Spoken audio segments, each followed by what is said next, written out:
Hooray!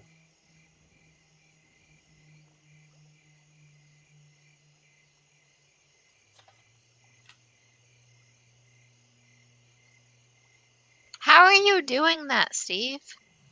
There's a share screen button. There's this what? My body. I won't do that for fear of showing something that I don't want to. I'm already getting a lot of that with like this glasses glare that I've got here. It's like, oh no, now people can see that I'm not actually paying attention to the screen. Did you guys see the picture of Kim Kardashian? And they're like, if you think you're stupid, look at this picture of Kim Kardashian wearing reflective glasses while playing poker. Yeah.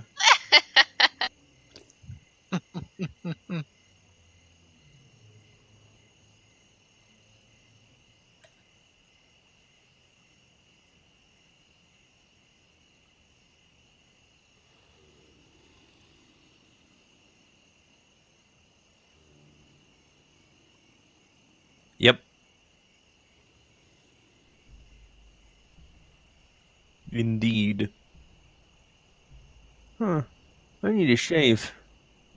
I don't see myself in a camera very often.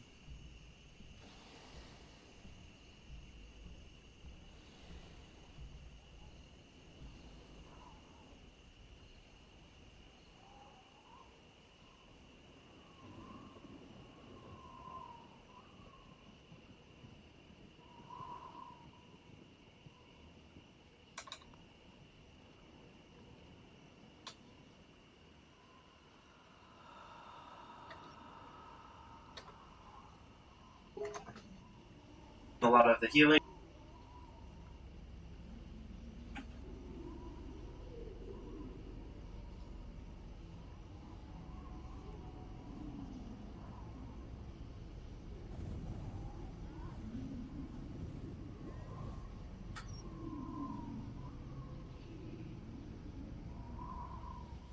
Yeah.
Yeah, I mean, not unscathed, let's be honest.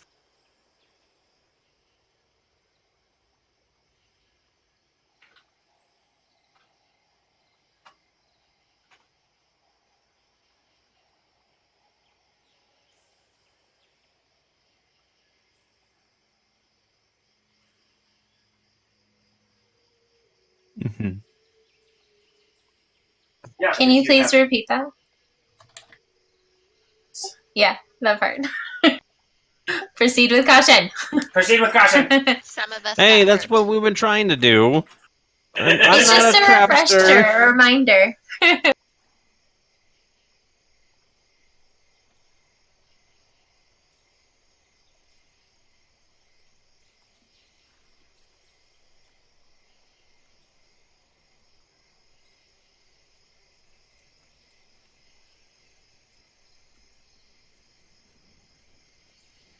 Oh, brother. Okay, now she should be able to hear me. I switched it. All right, Okay. so what is the room that we are currently in? The room that you are currently in, as you guys had entered through this door, which after having unlocked it and the mysteries of the door, you were able to open it, and you find this large room. This room is full of cobwebs and dust. As the door opens and it scrapes across the floor, you smell just this old, dusty, filled with dirt and muck. This room is very dry and arid. whereas the outside air in the jungle is very humid. And as you do it, you hear this kind of a decompressing kind of sound as it scrapes across the floor and dust begins to rise into the air. You see in the room there are plentiful bones and carcasses that have long since been turned into either dust or have been dead in here, most of which you do recognize as being non-humanoid, mostly like, unfortunate creatures that have either found their way in here and have been lost, or you don't know how long they have been in here, but a lot of them look to be either dinosaurs or other types of animals. In the middle of the room, you see a spiral staircase, and more of these figurines all around the room of a man carrying a crocodile all around in this area. And at the very top of this, you can't quite see from where you're at, there seems to be some kind of glow emanating from this area, but from your angle, you're not able to see exactly what it is. Okay. Did we all make it to the top of these steps yet, or? You are all. Yeah, in we're the in yes. this. Yeah, we're in this room now. So. Yes, you are all able to use the same pattern that that came through to unlock the door, and it seemed to disable that trap for the time being. So you said there's something. So this thing in the middle is a spiral staircase. Spiral staircase, yep. And there's something at the top of it. You get the sense there's something at the top of it. You can't see what's on the top of it, but you do see that there is a kind of like that Indiana Jones glow about it. Okay. Oh boy. Okay, so it's filled with bones. There's another symbol, the man holding the crocodile, and that's it. That's it for this room. Yes. So, didn't we see a lot of that man holding the crocodile before? Yeah, basically it keeps repeating itself down the hallway. Yeah, I feel like that might be some kind of sign. Maybe we should check that little guy out. All right. Okay. Are you wanting to? What are you wanting to do? Do an investigation. Okay. What are you trying to investigate? Are you just trying to look at it to see if it's magical, or what are you trying to ascertain? We'll see if it is hiding anything. Like you can push on it and it Go ahead and roll me activate something. Investigation.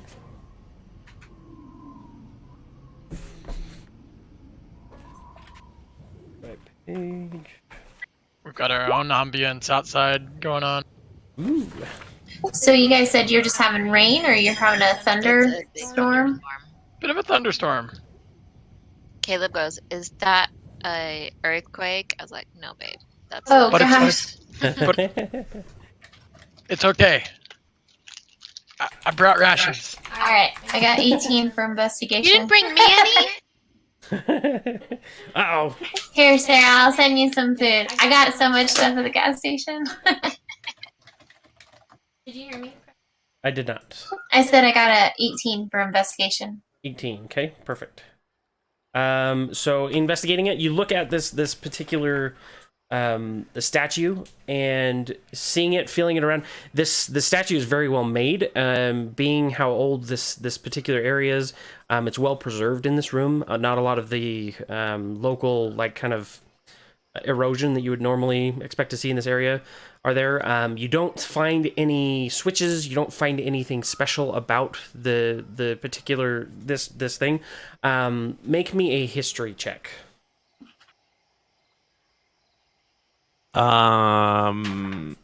Anyone who else wants to? Yeah, I'll make a history check too. You can make a history check. I got a 1. I got a 9. Okay. I have a theory though. Okay. You can do as you wish. This is just I got some dust in my eye. When you're looking at it, you remember vaguely that Musharib was saying some kind of hubbub outside, but you don't really remember what he said. Roland, you remember what essentially the story of what he said? Yeah. Nothing jumps out at you from the DM's giving you hints thing. Okay.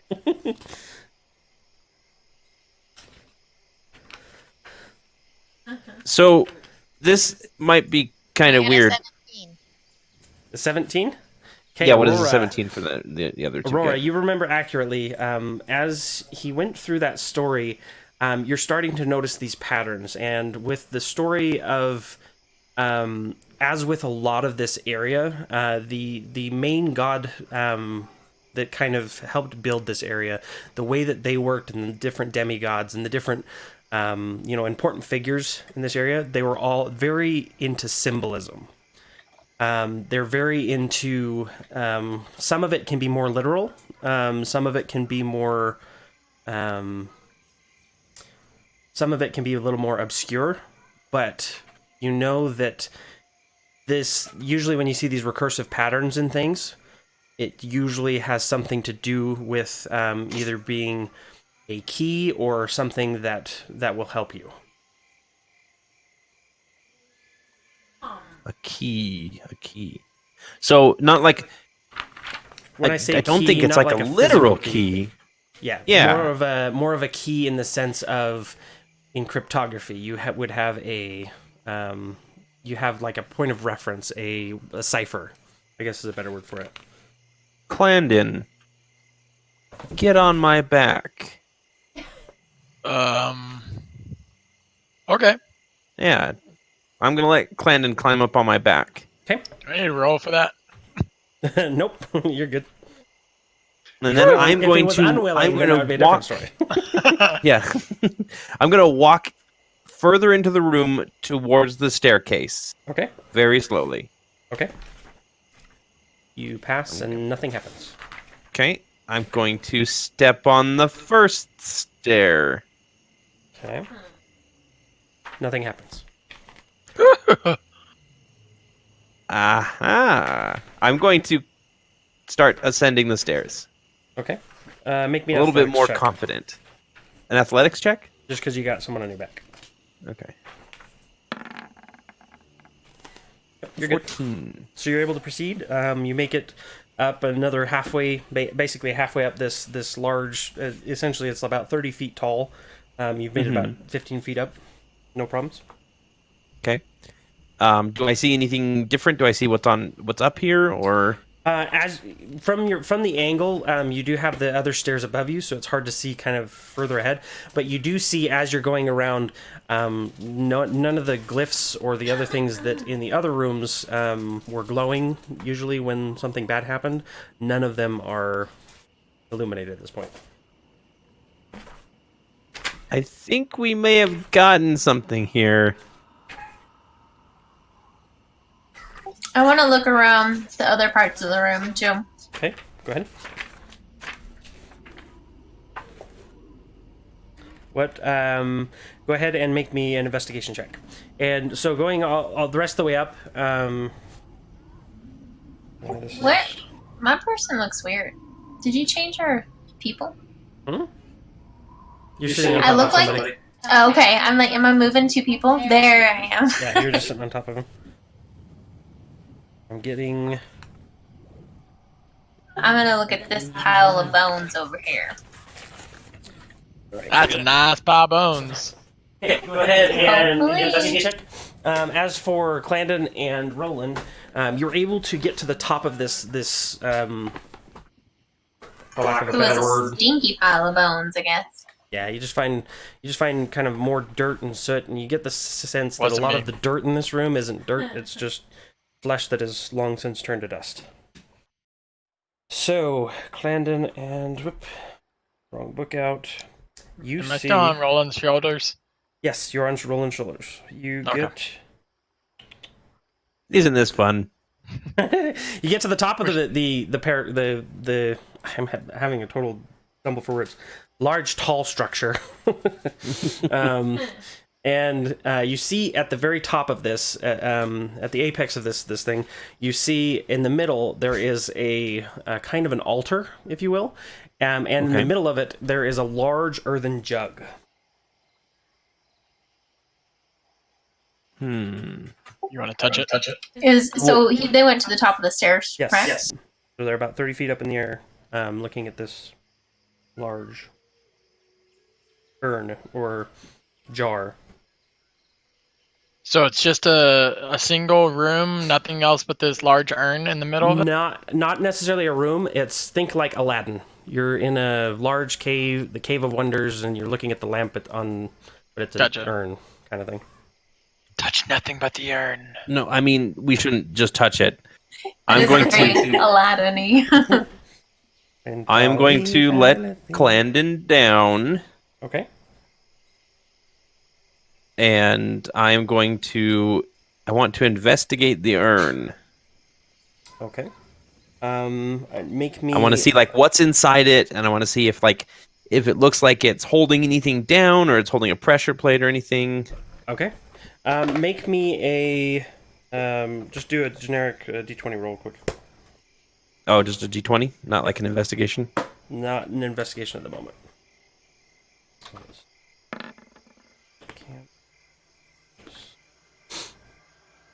Okay. 6. 1 second.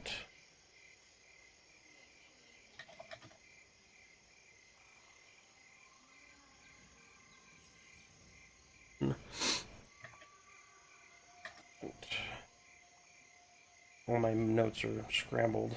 They didn't update. Ah, seriously.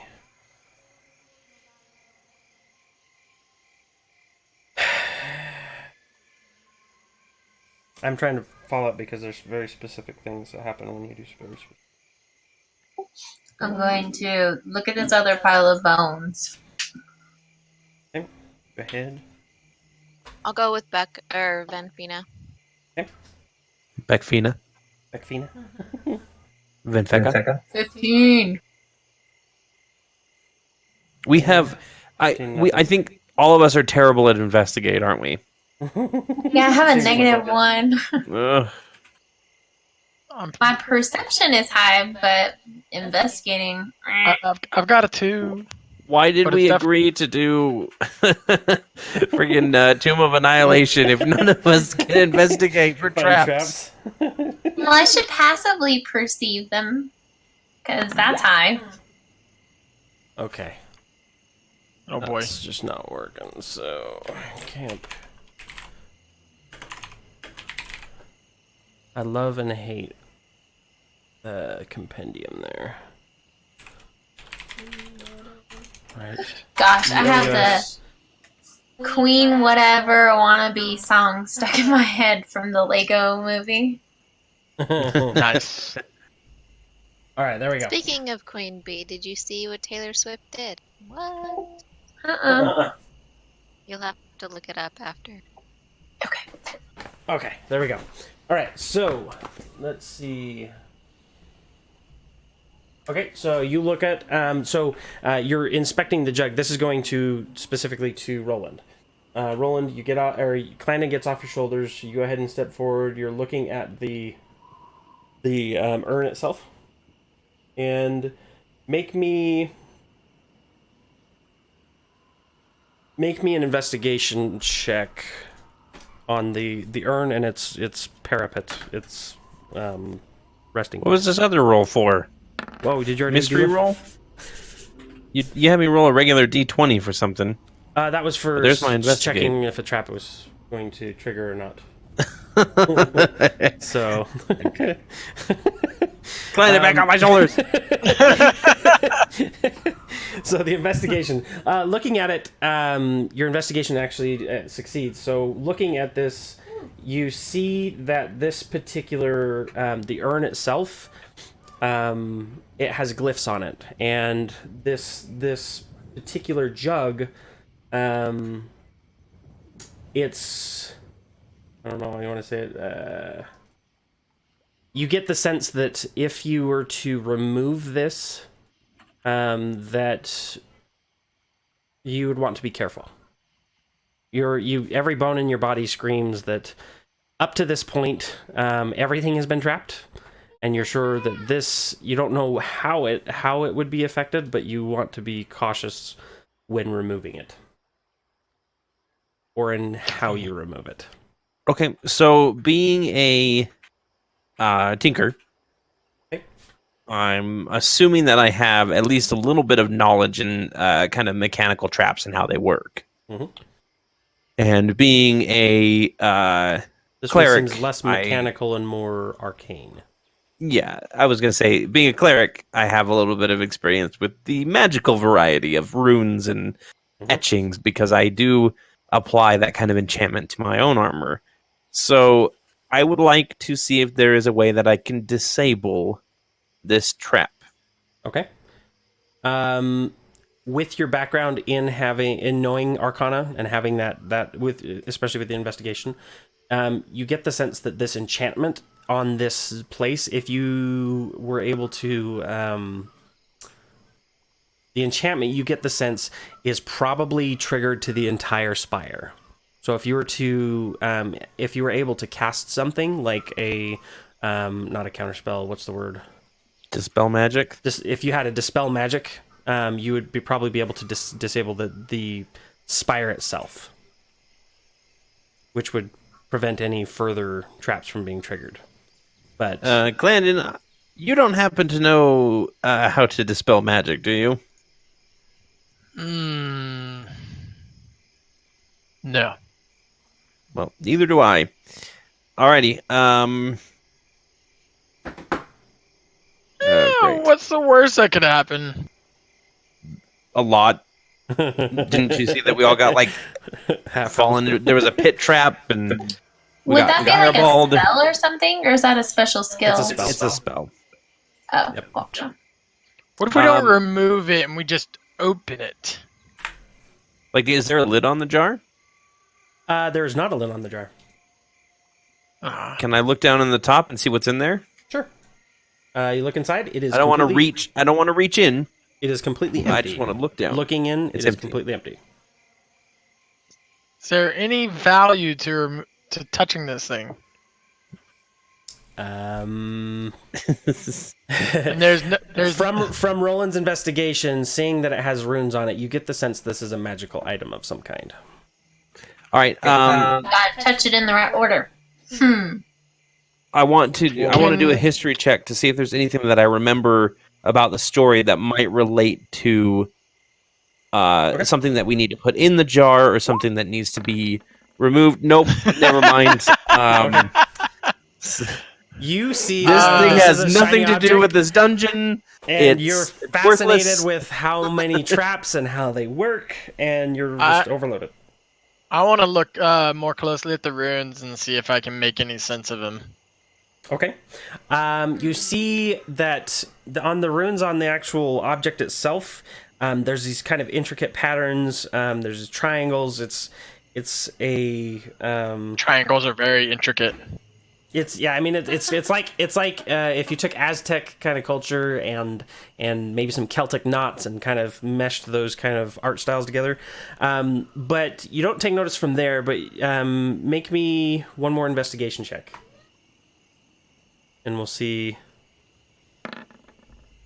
Oh, it almost rolled a 7. 15. Okay, you're looking at it. Do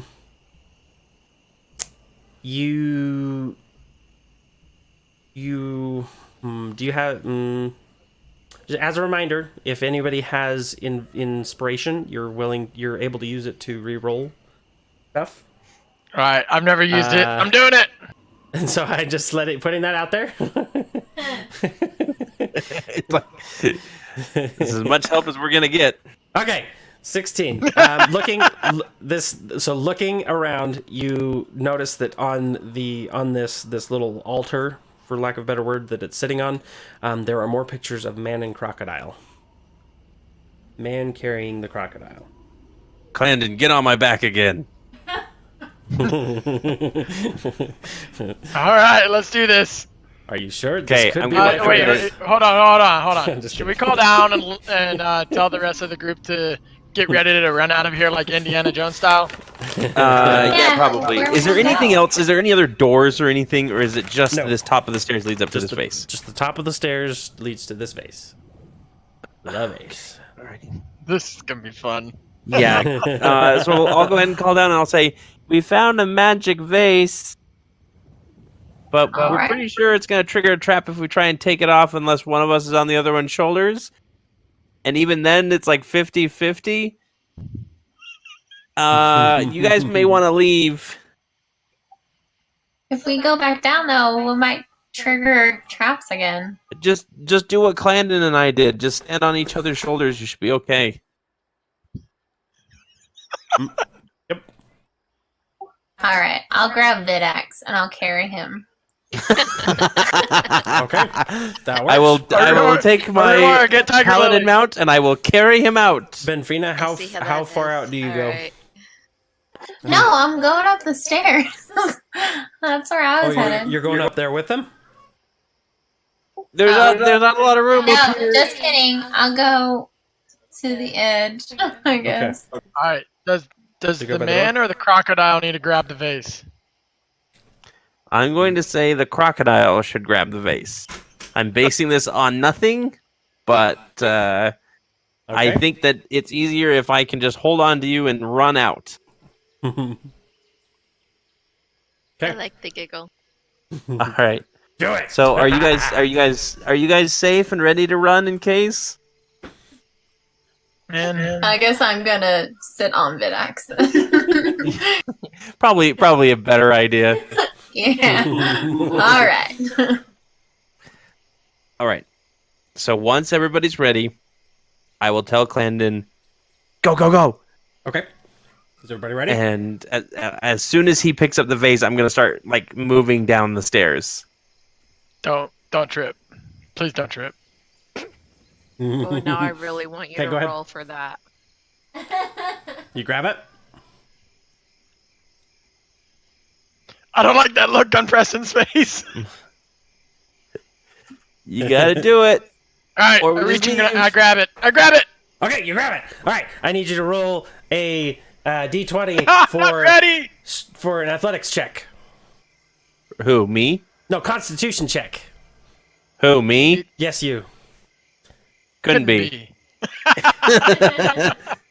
Oh, wait. So is it Clandon that's rolling or is it me Both of as... Okay. A saving throw. Constitution Or- saving throw. Because I've been so good at these.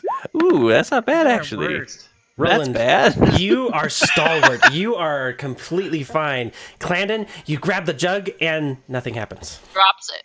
Nothing happens. You throw up a little bit in the jug just because you're nervous. You're queasy. You get very queasy because you're really high up Okay. on somebody's shoulders. Now you're holding a jar, but nothing nothing happened when Let's. you picked it up. So I'll casually walk down the stairs Okay, so with you're able to go Clandon down on the my stairs. shoulders. You get down, and without incident, nothing happens. You get to the bottom of the stairs, and it's I'm looking very close. smug at this point as I walk past Benfina on Vidax and Tiger Lily being carried by Aurora, and I'm just like, yeah, I think I got this one. I'm just like, I don't feel so good, guys. And Okay. and then Now I you get guys- to the ledge, and I go, oh right, how are we gonna do this? How far is it down again?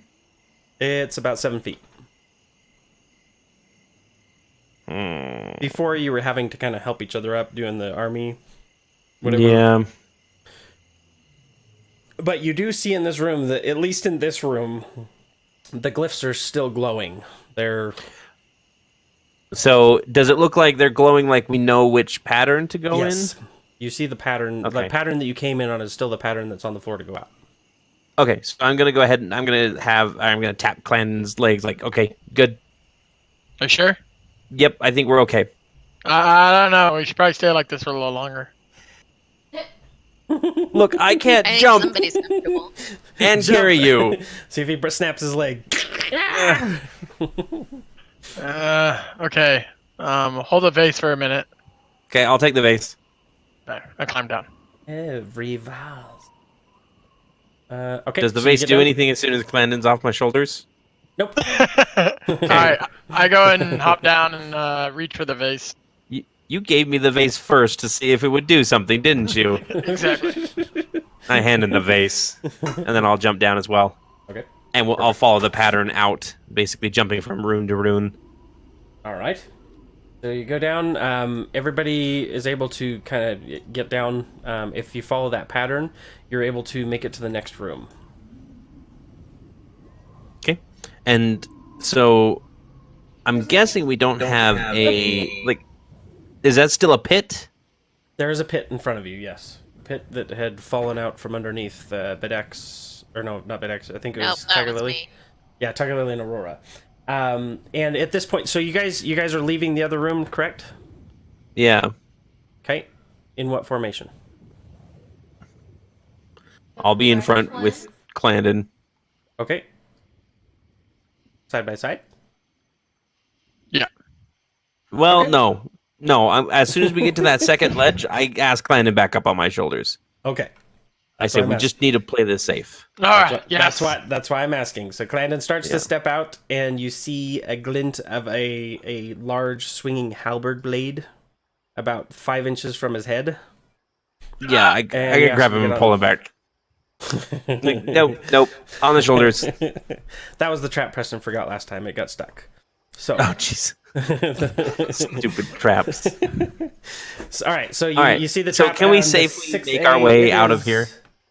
Yeah, it's basically, it's 20 feet. As long as you guys are following that same pattern, you're able to get through. This next area can't be re-triggered. It's a pit. So, Cool. but it is 20 feet down. You have to kind of find your way across. Do you have any ideas on how you would do that? Don't we have rope tied? Because we had to pull people from the pit. I don't remember if it's still tied. I don't remember. I know you did pull people from it, but I don't remember. How deep was the pit again? 20 feet. Yeah. And how far across was it? It's about a 10-foot expanse. You can jump that, Clandon. Wall to wall. Make an acrobatics check. All right. Hold the vase again. Hold on. 11, 10, 11 feet. Yeah, I make it. Right? Yeah, I guess you make it. I will say the DC's 10. All right, now tie a rope off on that end, and I'll tie one off on this end. Okay. Tight rope Done. I walking. tied it to his big toe. Okay, and then I'll go ahead and go down one side and then come up the other. Okay, sounds good. You guys are able to get all the way out without incident. Oh, let's get rid of that. So go ahead and let's move all the tokens. You guys make it out to the door. So once we step outside the doorway with the vase, does anything happen? No. That's kind of a letdown. Okay. Not gonna lie. Yep. I would like to take a moment to. What happens when you don't trigger the traps? Yeah, that does make a dungeon kind of boring if it's just a trap dungeon. If you want to run into the dungeon, If go touch the top of that parapet and then come back down. It'll be a lot more exciting, I promise. I'm okay. Not necessarily that you'll survive, but it'll be exciting. So you guys step outside after kind of having breathed in this cold, just dirty, old, kind of cobweb, just ashen air. You take your first breaths again of this nice, hot, sweltering, nasty jungle air. You hear the thunderclouds in the distance, as you know that the rain seems to be on its way. You see out in the distance the shield guardian, Vorn, still standing guard with Musharib, kind of at the corner, and your friend that had come, Flint. He says, "Well, it seems that we've been successful in what we're trying to do here, and I will report back and let them know that there's nothing here that we can benefit, and we can continue moving on. This is not where. It does not seem that this is what we are, what we've been looking for." Sounds good. Glad we could help you with nothing. Let down. Well, indeed. I thank you for your help either way, and thanks again for saving me from the poisonous snake. You It was actually the saved inverse, me. I think. Yeah, but you got it. Well, and he kind of salutes and walks off. Goes. What was the name of that guy again? Flint. Lockwood. Flint Lockwood. His name is Flint. He was a dwarf, as far as you could tell, fighter. Where do we meet Flint? Oh yeah, I forgot that Joe was here last time. Yeah, extra chunky was playing last time. Joe, you met him in Camp Vengeance. Yeah, I remember now. Okay. So you guys are at the literal foot of this dungeon. And above you, I see want the to very actually large kind structure. I kind of want to just grab the urn, and I want to take a little bit and cast detect magic on it. Okay, go ahead. Or not detect magic. Identify. I think is what it Identify. is. Okay. Do I have that? I have that, right? Yeah, I have identify. Okay. Yep. So you cast Identify. Upon looking on it, you take a moment, and do you have a description for your spell, or would you like me to fill it out? It's more because it's a ritual. Like it's a 10-minute thing. I basically like I'll make a small couple like chalk incisions or not incisions, chalk drawings on the nearest stone, and kind of set it on there, and kind of just start examining it with various like tools. Okay. Trying to like poke it and prod it and trigger what properties I can to see what I can find out about it. It identifies my lunch from earlier. You identify the. Let's see. This thing is 80% magic item and 20% Glandon vomit. Glandon vomit. Perfect. That's gross. Upon tinkering with it, you start to notice that these glyphs and these runes, while they're a little bit more, they're more. The language and the way that they're written, the dialects and stuff, is more centralized to the region here in Cholt, which is similar enough that you can kind of make an understanding what's going on with it.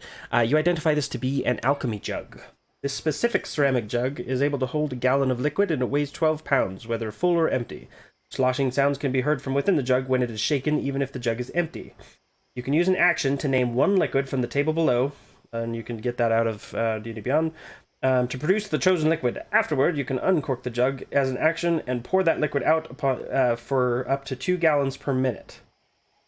The maximum amount of liquid the jug can produce depends on the liquid you named. Once the jug starts producing a liquid, it can't produce another one, or more of that same one if its maximum is reached until the next dawn. It can make acid, 8 ounces of acid, half ounce of basic poison, 4 gallons of beer, 1 gallon of honey, 2 gallons of mayonnaise, a quart of oil, 2 gallons of vinegar. Health potions? No, not health potions. Dang. 8 gallons of water that's fresh, 12 gallons of salt water, and 1 gallon of wine. 2 gallons of mayonnaise. Yum. Seriously, we did all that for a freaking jar? Hey, this is an artifact. I mean, this is not just a jar. There was death on the line. But Yikes, not for a jar. The properties that I can use, like this jar for, is amazing. Like oil is very hard to come by in a lot of situations. I mean, our shield guardian's getting kind of rusty. You could probably use a little bit of a grease spritzing, you know. All the water Should in this we area rinse it out give before you we diseases. use That it? was not worth it. I'm just trying to justify it. It really wasn't worth it. I get it. Well, Hey, the at next least you don't have to area drink we go river water. to might be a Your desert. throat leeches. It's Yeah, just- like My mama taught me to swallow my own spit if I'm really thirsty. I mean, you don't have to anymore. 8 gallons of fresh water. How heavy does it actually weigh, though? It's 12 pounds. It's 12 pounds, yep. Yeah, that's a lot of poundage to carry on. Yeah, I agree. We could give it to one of our mounts. Actually, is Tiger Lily a mount, or is it just a companion? Companion. Companion. She's full on companion. We love her either way. That's right, we do.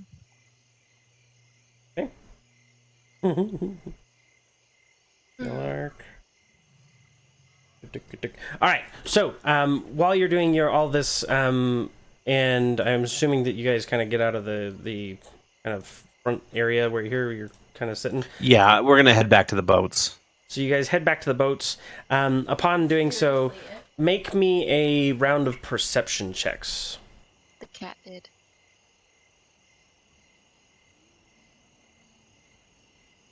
During this 10-minute period while he's doing this casting. Okay, Roland's perception.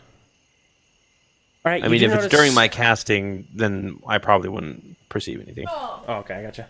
So you do notice, as you're kind of settling in, the area itself, that with the the thundering and the sound of kind of that impending rain on the distance, usually you're kind of used to, when that sound before the storm, when everything kind of gets a little quiet, the crickets stop. You get like the birds kind of stop tweeting. The axe beaks that you would kind of normally expect to see kind of flitting about in the distance, chasing mice and other types of things. It gets kind of a little more quiet than you would be normally used to. And when the kind of this rain begins to flash, you are able to pick out in the distance kind of these different snapping sounds. So you're not going to be taken by surprise, but from the north of you, there is a goblin kind of squadron that is coming your direction. Does it look like they've seen us? Yes, they have seen you, and they're trying to sneak up on you, but because of your perception, you have kind of seen where they're at. So what we're going to do is have everyone do a roll for initiative. To arms! There, you see two of these are familiar battle stacks, and then there's a couple of them that are just kind of running around. Here, get these guys on the actual board. Oh, whoops. Layer, Did the token inspiration layer. or the initiative button go away? Yeah, that's what I'm Yeah, it's been gone for a while. You got to go to your. You got to click on your character and then click on initiative in your character sheet. I forgot to do that, but that's my initiative. Is that okay? That's totally fine. You manually add me? I'll put it in there. Yep. Okay. Let's see. How long were we at Camp Vengeance? That was 3 days? I think 2.5 days. Can I not click on Vidax? Is he clickable? You're gonna need to go to his character sheet and do it from there. 18. So open up the character sheet, click on him, and Yeah, I know what you mean. But It said you wanted to send the result of this roll to the turn tracker, but no valid token was selected. okay, so click on your person and then click it in your character sheet. Ah, well, it said his was a 16 I'll prior. change yours. Yeah. thank you. 16. Vidax go. got a freaking. Oh, we both got 21. There's got to be a better way to do that. Booga. Okay, so goblin stack 1 here.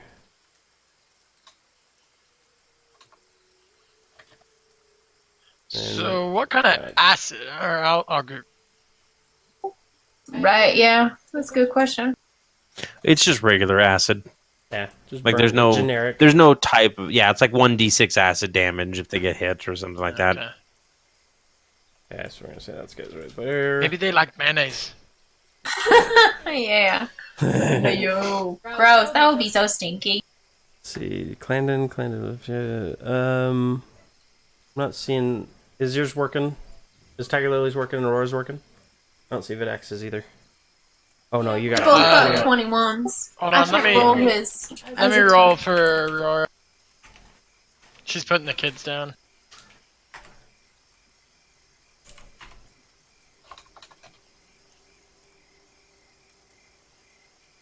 Let's see, 21.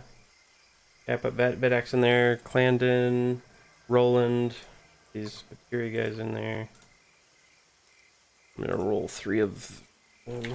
Roll 1d20. Actually, yeah, let's do that a couple times. Okay, so Victory battle stack number 1. Battle stack 2. Goblin 1. Or Goblin green. Goblin red. So this guy's gonna be green. This guy's gonna be red. There we go. Battle stack 1 is 17. 2, 7, 10, and 14. Okay. I don't think these goblins are going to want to talk to us anymore, by the way. Did you want to, is Vorn just on chill mode, or did you want to include him in this? Oh, yeah, we should include him. Okay. I can't move him or do anything for him. Is it not letting you? No, I can't even see him right now because I'm not in line of sight of him. Guardian, advanced. Yeah. R2 visible to editors. Bar location. Against fog of war.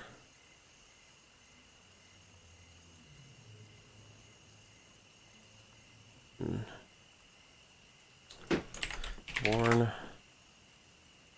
Nope, that's not there. Why is it not let me? Usually I can say controlled by, but it's in the character settings. Okay. Vorn. I'll just control Vorn, I guess. Go ahead and roll for him, and then I'll. I don't want to fight with it right now. We've got him. Vorn. Okay, Vorn's added to the turn order. I keep forgetting that I need to bring him up. Let's see. Actually, I thought we were going to be in the dungeon a lot more than we were. That's okay. I know, we were so close last time. All right, so his dex is -1.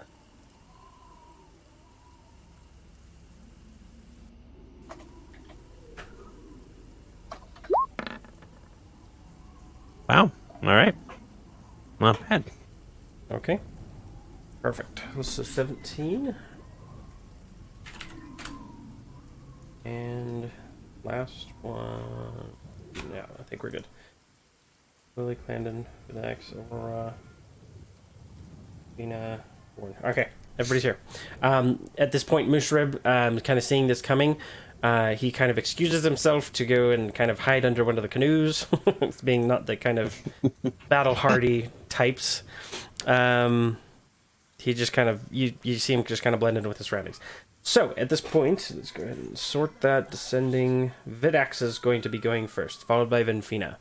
You see and you hear in the distance kind of that familiar kind of clicking and chattering sounds. The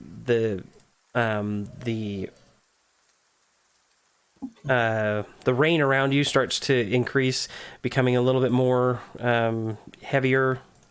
And you see these kind of guys on approach. You see these kind of these towering, familiar totem-like faces, and with these Batiri battle stacks.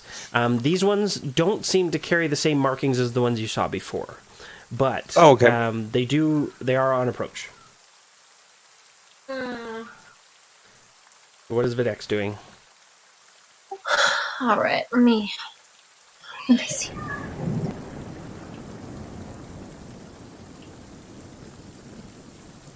I'm gonna have him get up on this statue in between his feet. Okay. Go ahead.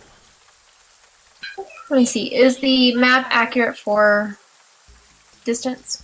Please. Each square is how many feet? 5 feet. Oops, I'm drawing crap. Sorry. Who are these guys? These are Batiri. Goblins. Goblins. I don't know how to do anything anymore. Battle stacks. Go up the top left. Make sure you have your cursor selected. Can you click on your person to move? Now you're writing words, Astava. I just didn't know how far that was. I was trying to measure it. Oh, but okay. I don't know how far he Right moved. here. Whatever. So where was he at? Right here? Yeah, that sounds about right. 20 feet? No, he was 35. Okay. Yeah. Anywho, so he's gonna move right there, Okay. and he's gonna let me know what he sees. Okay, so getting up there, he looks around. Make a perception check. Okay. With advantage. What is perception run off of? Strength, dex, cons, intelligence, wisdom. Pretty sure it's... Because he doesn't have those exactly. Let me just Look at your, on your character sheet, and it should say next to it. Let's check.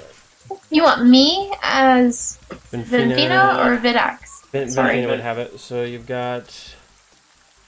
Perception is wisdom.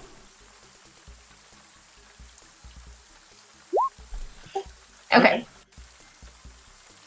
So he's looking around. Aside from what he can see plainly, he sees that there is a single goblin that's kind of scouting ahead, and then he sees another kind of battle stack in the back here. And he sees another battle stack kind of peeking around this corner, starting to assemble. They're getting on each other's shoulders, and they're prepared to start this fight. He's not able to see this other person around the corner, but he can see the rest. So from where he is, he sees two already. Two battle stacks, yes. Two battle stacks, one goblin by himself. Gotcha. I'm gonna have him move up on top of the toesies. How far can he move? He can move 40. Okay, so yes, he can move up there. Oh, I meant the other toesies. Yeah. Okay. Okay. Does he still see the same thing? You can barely see the other goblin, but yeah, he can see most Okay. of it. That's gonna be and he'll hold his action for if they engage. But anyway, he relays that to me. As soon as he comes over that hill, not that it's their turn, he would hear them start to start shouting. They're aware What they of it. say, Can I Aurora? hear him? See, Aurora probably she would be able to hear him. Essentially, just being like, "Look there! Look there! Someone's watching."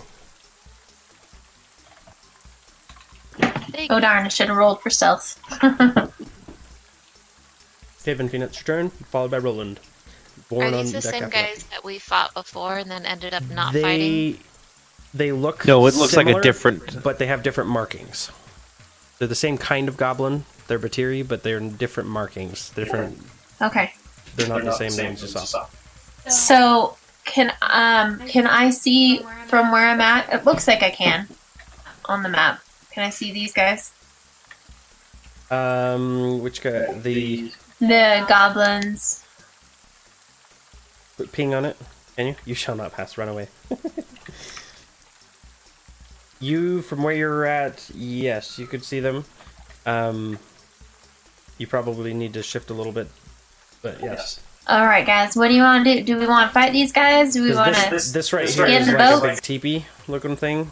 So if you wanted to shoot up here, you also have the obstructions of the collapsed Okay. tents and stuff.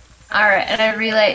The next, he just saw a whole bunch of goblins getting on top, making stacks, but they look like they're different than the ones we fought before. So, what do y'all want to do? I think we should fight. These goblins like to raid and pillage. I think having less of their numbers around wouldn't be a bad thing. Let's put an end to it. All right, we only have so much time though with this death curse, whatever it's called. It should only take a few moments. It's not going to be that big of a deal. Alrighty. We've got one. Everybody needs to stop using me as an excuse for not doing Whoa, things. we have Lady Friend. She's also in peril. Can't clean Yeah, well, the I guess that's latrine. She's got Roland's plot gonna immunity. die. Don't worry about her. Immunity. Ah. Just All right. saying. Well, if that's the case, then I'm going to get my long crossbow, heavy crossbow, whatever. Okay. Get your I'm gonna shift so that I'm not gonna hit any of my friends. Okay. Like right here. Yeah, just away Alright. from Aurora. Which one are you shooting at? This one's That group 35. right there. Yeah. Okay, so the first one or the group? Oh, that's just a singular person That's right a there. single scout that's ahead of the Oh, rest of well then yeah, I'm gonna shoot him. Okay, go ahead and roll your attack. Goblin. Okay, here we go. Batiri. That was 12. As a reminder, this is what they look like when they're stacked. It looked like 30. All right, so 12. Let's say show there. Oh, they're there. Oh, just as a reminder, 12 on these guys. Oh crap! I clicked the wrong one.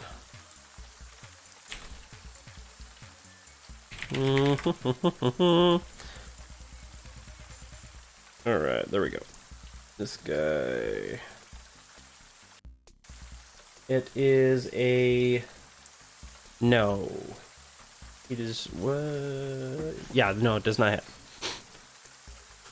So you shoot, and he kind of sees it coming. He kind of ducks back in behind the. Well, while he's ducking out of the way, I'm going to shoot him again. Okay, go ahead and shoot.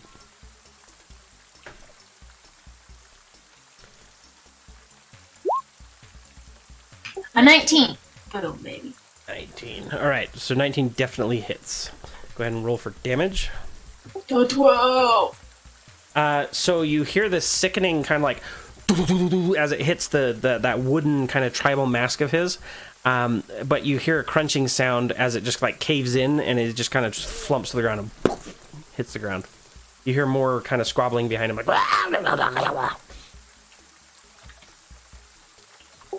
Okay. Aurora sound like they like check out that. Joe. He's my favorite. He always did Chili Tuesdays. Stop it. Okay, and then I talk to Videx. And I say, is he dead? Did I get him? What's the Rat, you got him. There's no range. It's telepathic. Well, no, I'm just saying, like, I don't know if there's like an action for him to do that, but as a free action, he would just reply, yes. That's it. Yes. Is he dead? He replies yes. Oh, okay. Can you not see it on the map? I'm just zoomed way out. That's all. Okay. Let me see. I can try and see if Oh, I can yeah. turn on I'm the good. We're good. global lighting, so you guys can see better. Because you're outside and it's just raining. It's not that bad. Let's see, righteous grid, fog of war. Global illumination's already turned on. Is it not? Can you guys not see? I mean, I can see fog I of war can see stuff. one of them. I see this guy here, and I see the vague outline of this. Yeah, that's stack. what I see too. How about that? Oh. Hey, holy crap! There's No, another I stack. can't see anything. All right, I'll do that. We'll just open it all. up, Yeah, 'cause Videx can't see anything though. even Yeah, I though can't it's see right there. anything. You can't see anything. We just see a square. Square. Look at my Hold on, screen. I'm gonna look at your screen. That's all we saw. Before, I saw boom, boom. Yeah, it all went like gray when you did that, and that's all I see is grayness. Okay, so that's different than the lighting. Dynamic lighting I turned off. And now it's fog of war. Yep. I'll turn fog of war off because right now it's getting in the way more than it's helping. Disable fog of war. Boom. Can you see? Oh yeah. And since I engaged in combat, then Videx is gonna attack the other stack of goblins Okay. for his held action. Does he have a ranged attack? No, let me see what he has. No, it's a bite, and a blink. Uh huh. These two. He has a teleport. A Teplort attack? I mean that's not. It's not an attack. It's an action though. Okay. Teleport. So. Yeah, because all he has is the bite. So yeah, he's gonna teleport over to. Okay. Because he couldn't see much, could he? All he can see is just those two right in front of him. From where he's sitting, yeah, that's all he can see. Alright, I'm gonna have him teleport further in and see what he can see on the other side. Because he could probably see this like tree over here, right? You should see it. Yeah, it's raised.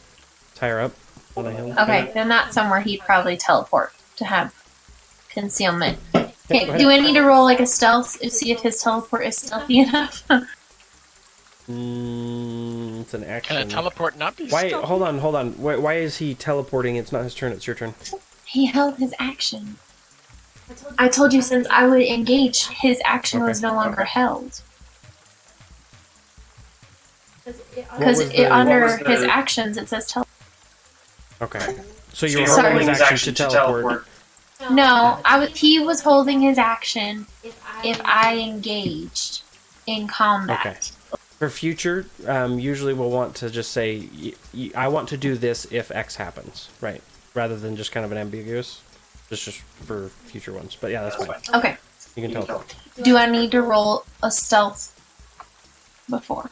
Go ahead and roll a stealth check. Normally, you would only do the action, not like extra stuff, but yeah, that's fine.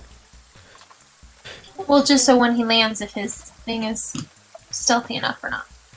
Good.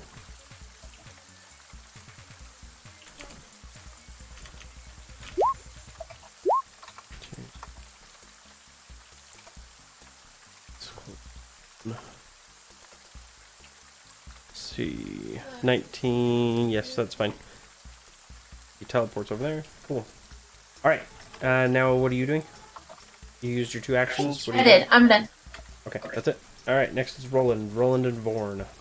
Okay, so Roland is going to spin around and grab his holy symbol, and he's going to call out Mirth, and I'm going to cast Bless at the 2nd level. Okay. Which means that up to 4 targets, which is everybody. Let's see here. Oh, that's guiding bolt, not burst. Everybody adds a D4 on attack rolls and saving throws. Okay. For the next minute. Does that include Vidax or just the people? No, so it's just the 4 main party members. Okay, got it. Rather than Fina, Plus myself, on and them. Climate. Put a quick icon on everybody so we know. So everybody can add an extra D4 when you roll attack rolls and saving throws. Right. Okay. And then I'll let go of my holy amulet, and I'll grab the other amulet, and I'll say, Vorn, take out the stack closest to you. Okay. You see him ready for his. I'll just kind of have his thing doing his. We'll do his at the same time since you're both kind of the same area. Yeah. Which direction would you want him to go first? The closest one right here. So this one's the closest one. Yeah. What is his move speed? He should be able to make His it. move speed is 30 feet. Yes, he is able to make it. So you see him kind of walk forward. You see him Through walk the tents. through some of the tent. Like the tent is just tearing, and all the canvas the oiled canvas that they had is just shredding to bits, and he just kind of walking through it. And he's now facing them. Get him, Fawn! Get him! And then it's actually going to be 2 fist attacks. Okay, roll the first. There's the first one. Oh, wait. That was an S, not a D. 20. One S20, and I need to Natural actually add his plus in there. Born's amulet breaks and he dies. Just kidding. That'd be sad. Nope, natural 20. Natural 20. All right, so natural 20. Roll his damage. That definitely hits. Which is... That's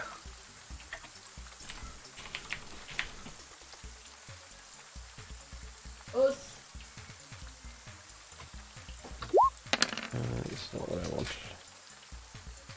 17 damage on the first hit. Okay. So the first goblin, he punches the guy basically just on the bottom stack. They need to make a roll real quick. Roll 1d20 to see if they scatter. One too many L's. So they do not make it. So the first one, he just kind of like comes down and he slams the first goblin, and that goblin just turns to paste. He just right smash into the dirt below him, and the other 3 on top lose their balance at the sudden just impact, and they just as they fall they scatter. All of them are now prone. And his next attack will be with advantage, I believe, because they're prone. Okay. And does he have reach? If he didn't, he could step forward and do the same thing. But he does not have reach. It's 5 feet. okay, so he can just move forward, and if he wants to attack another one, he can. Yep. So this will be with advantage. Yes, because they are prone. Oh, whoops. I did that wrong. 17. 17 does hit, and that's, I'm assuming, the guy right here in the front. Yeah, just that guy in the middle. Okay. Roll damage. 9 damage. Another one. Like, so he kind of steps forward, further crunching the dead body of the bacteria he just smashed, and then he takes the face of the other one and just pushes it into the earth, and you hear the sickening kind of popping sound as all of its eyes and just orifices are squirting out brain fluid. Jeez, I'm pretty sure that Vorn and I can make our own like team at this point, just the two of us. That guy is crazy. Just the two of us. What about me? Yeah, you can come too. We need a ranger. Yes. Okay, so those two dudes are dead. Is anything Born doing anything else? Nope, that's And it. Is that's your Single-minded. bonus action for you? Yeah. All right, Aurora, Yep. it's your turn.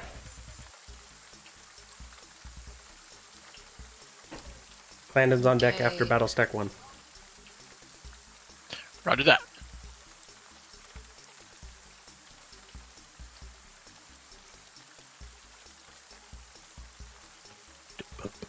Okay, I'm going to move over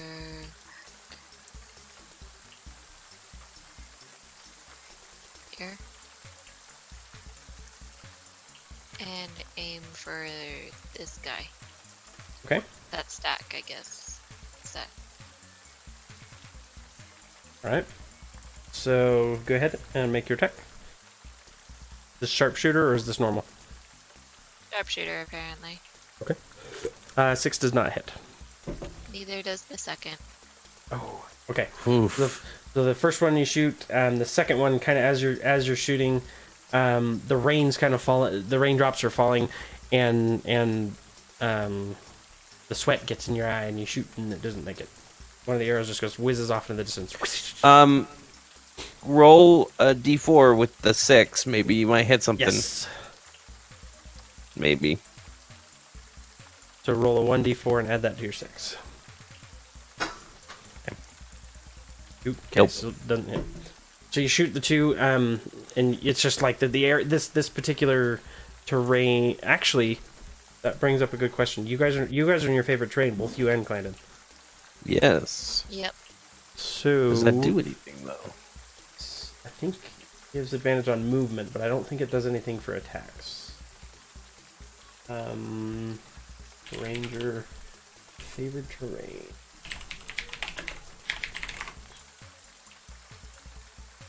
For favorite terrain, here we are. If a occult terrain does not affect or slow your group's travel, can't become lost. You're engaged in other activity of traveling. You remain alert to danger. If you're traveling alone, you can travel stealthily at a normal pace when you forage. Attack of the creatures. No, okay. It does not do anything for your attacks. Just being cool in general while you're in this terrain. Okay, so is there anything else you'd like to do? Any bonus actions? No. All right. So battle stack number 1, the two of them are going to get to their feet. And on the wrong button. Two are going to stand up using half their movement. Both of them are going to walk forward and make an attack against Vorn. So Bring it on. He can take it. Goblin number 1 is going to attack a scimitar, and the other one is a scimitar as well. First one's a 20, the second one's a 21. They both hit. Okay, and the first damage is 8, second is 6, so that's a total of 14 damage. Sorry, 14? Yep, 14 to, and that's slashing damage if he has any resistances to that stuff. So To him specifically. And then they are both going to use their bonus action to disengage. And they're going to move. The one moved 5 feet, so he can only go 25. He's going to boogie it over here. And then the other one is going to move about. Gonna move about there.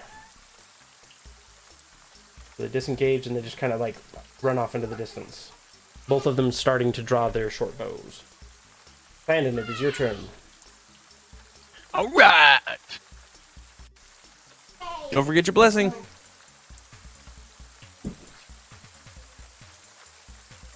What do I do with the blessing? It's just an extra d4 on attack rolls. Ooh, how long does that last? A minute. Is it a Nice. concentration? Yeah, it is a concentration spell for me. Those guys ran off. Put a concentration icon on you for you. They split further off. That guy is up the hill a little bit, so you should be able to see him over the tops. What about the tents? Are the tents in the way of my This guy, field of vision? this guy's a little bit obscured unless you move to the left a little. But this guy, he's up on a hill. This goes up, so Oh, you yeah. can see him a All little right. better. Then I'm gonna go ahead and aim for that guy up on the hill. Then. All right. Go ahead and you knock your arrow, pull it back to your eye. Take a breath. Release the arrow. Does not hit. You see it kind of hits the dirt right next to him, and the goblin kind of looks your direction as he finishes drawing his bow, and you hear him kind of scream some expletive at you in Goblin.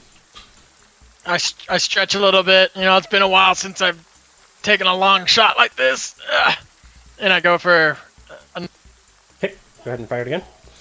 About another arrow. This one makes its mark. Roll for damage. As his arms are up in the air, the second arrow goes right under, and you hear. No, the D4 is supposed to be on the attack. Did you roll the D4 for the attack roll? Oh, sorry, I thought it was on damage. No, it's on the attack. You can roll it on the first one and see if that first one hits, and then you can reuse that second attack if you'd like on something else. Still does not hit. So the second one does hit, and 11 piercing damage. As you see it kind of shaking its fist in the air at you, your arrow gets right underneath its mask and hits it, and you hear, and it kind of rolls down the hill lifeless. Wahahaha. Alright, that's it.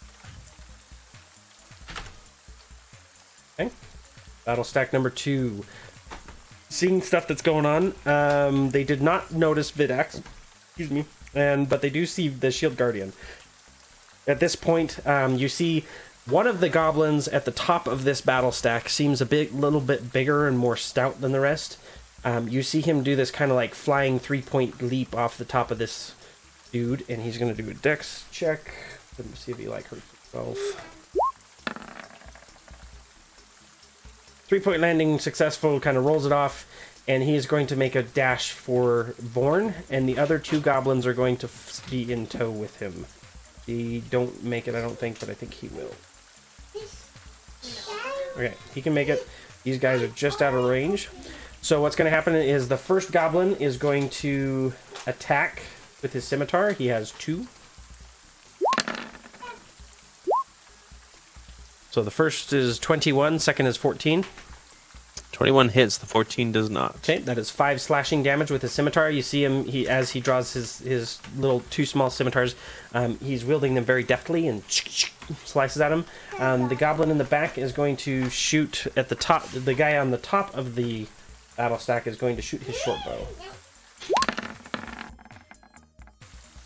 Okay, 13. 13 on Vorn? Correct. That's a miss. Okay. So both miss. So they're all just kind of coming at him. And Aurora, if you can make me a quick perception check. They start shouting, and you can kind of see what they say. But otherwise, they continue their fight there. Tiger Lily, it's Tiger Lily's turn. Am I correct in remembering that Aurora is the only one that speaks Goblin? Yeah, Aurora is the only one. Okay. So make me a perception check, and then let me know what Tiger Lily wants to do. 10. A 10? Okay, you kind of catch glimpses of it. Bits and pieces of, false god. So these ones are not worshipping. Okay. I mean, I don't know that, but okay. Something. Is my favorite terrain Tiger Lily's favorite terrain as well? Because you and Clandon have the same favorite terrain, no one in your party suffers from the normal movement issues that they would otherwise suffer. Oh, wow. Otherwise, that's all it really kind of grants you. Well, I cannot get to anybody Penny. from where I am. Correct. She can use a dash action. Also, mind you, she is still hurt from that last explosion. Yeah, she's pretty hurt. But- I'm gonna have her come over to me Okay. and then hold her action unless I get hurt or Okay. attacked. She's coming up. Have her make me a perception check, please. She can do so with advantage. As she's approaching you. Which one's perception? Oh, there it Wisdom. is. Natural 20. So on approach, she catches a familiar whiff on the air. Normally, like with the rain as it is, thankfully since I guess it just started, it cleared out a lot of the dust and other debris in the air, and she is clearly able to smell the distinct smell of undeath, specifically to the south of you. Oh boy. Oh boy. So I'm gonna have her like nudge me and just kind of like Okay. try and tell She me lets, something. she kind of lets you know, and then on your next turn, you're able to relay that to others. And now, speaking of which, I'm going to do Zombie Group 1.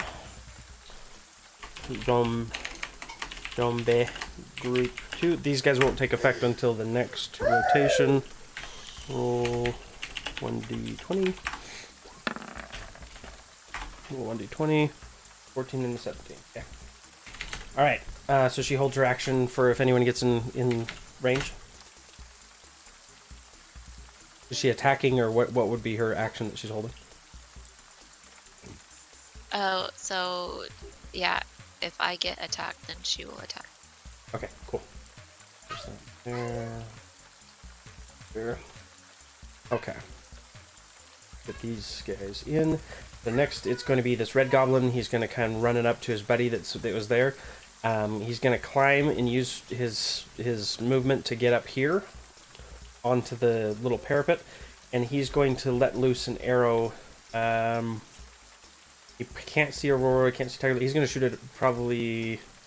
Let's see. I'm going to do. We're going to roll 50-50. If it's a 1, that'll be Oh boy. 1d2. If it's a 1, it'll be Roland. If it's a 2, it's Benfina. Did it work? 1. It's a Roland! Okay, so he shoots his arrow at Roland. His short bow. Does a 15 hit. 15 does not hit. I bring So my just- shield up. So you bring it up, and you hear it just splinter it as it hits your shield. Alright, now it is... We're at the top of the round again. It is now Vidax's turn, and I'm going to pull these other people onto the board. While Vidax is... while he's doing that thing, you guys hear in the distance this... Or not in the distance, like near you, this kind of slogging, like... what's... You know when your boot gets stuck in the mud and you pull it out? That kind of kinda sucking sounds. sound. The sucking sound, you kind of hear that, as well as kind of this as these zombies begin to pull themselves from the earth. It is now Vidax's turn. Vidax is not aware of said zombies. What? He's far enough away from the zombies, it doesn't matter. For him, anyway. Okay. Ah! That's really close. Some of these, they look more decrepit than others. There's a couple that are further in the back that you recognize as wearing some of the same kind of garb that the other guys did that were at Camp Vengeance. But most of them look like they're decaying for quite a while. They're all pustulous and just nasty looking. A couple of them have like their guts hanging out, look like they've been picked out and swollen and all nasty. Alright, so Videx is gonna report what is going on over in his area. And that there's, been movement and that. There's not much for him to do though. Okay. So he'll ask if he should engage and pursue some of the goblins that are moving around. Okay. All right, so he lets you know that a goblin just died near him to an arrow. That it seems like the shield guardian's doing fine, and that he is seems to be doing well. Have him make me a perception check for me, please. Golly. Perception is... This is gonna be wisdom. Sorry, I just closed out of his on accident. You're okay.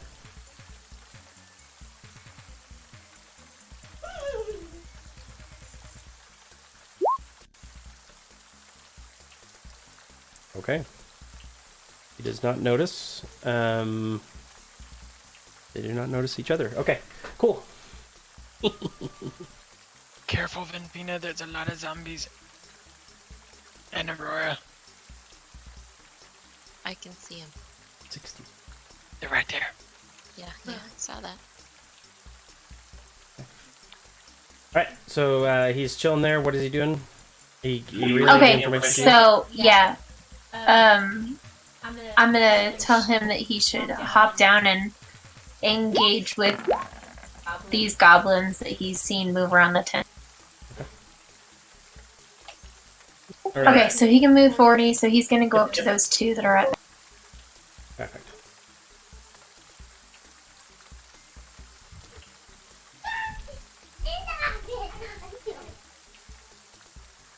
Okay. So he moves up. He's now able to see kind of down the hallway. He sees this battle stack with their backs to him, all of them kind of converging on Born. Okay, he's gonna engage these two. Those two. Okay, go ahead and so he can make it there, right? Going. Yeah, he's got 40, so he's got plenty. Okay, so that's okay. You're good. Yeah. So he goes ahead and he's able to approach. Go ahead and have him. Right layer. There we go. He's able to get there. He does his bite attack for 7's the attack roll, not damage, right? Yeah, exactly. It does not hit. So he kind of lunges, and the goblin hears him kind of coming because of the kind of slogging sound with the rain and the mud now. And he's able to turn and is able to deflect the bite. Vidax do anything else? Nope, that's it. Alrighty. So those goblins now have... Vidax has their full attention. Roland, it is your turn. Vorn also. Actually, you forgot me. Oh, did I skip you? Oh, Yeah. We're both 21. Oh, It's I'm sorry. weird, yeah. Yeah, go ahead. So it's Venfina. What are you doing with Venfina? Okay, so do I notice these zombies pop up? You have a high passive perception, do you not?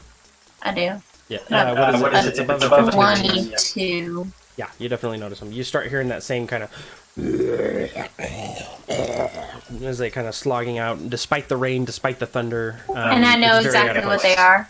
You smell it Smell, like yeah. an acrid, nasty, unholy smell. Okay, then I'm gonna do a little bonus.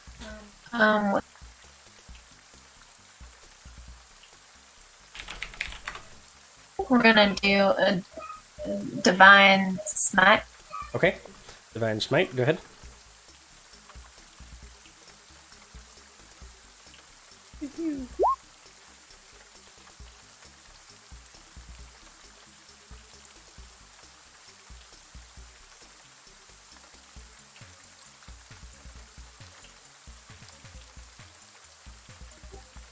It was a 12. Okay, that's fine. So 12 is your attack on the zombie, correct? Which one specifically? The one closest. Okay, definitely hits. Go ahead and roll your damage. I'm gonna go on this guy. And it does do the extra damage because it's undead. Okay, perfect. Guy. Guys are quick motor. I can differentiate them in a fight. Guys are gonna be blue. So the extra damage, so it's gonna be 9 and 6. That's gonna be 15 total damage. Yeah. And that's with the bonus damage? Yeah, because it is a undead, so it does the bonus. 28 max. And did this remind me? Divine Smite is not. You're not making an attack with other things. That's just straight up just smiting him, right? You're not shooting him with something. You need to make a melee attack. Closer. Yeah. This is configured in for my melee, so I'm sorry. Yeah, I so need the melee to is fine. get closer in order to make the melee. And the 2d8 is your glaive, correct? Yeah, it's configured with my glaive. That's what I was trying to clarify.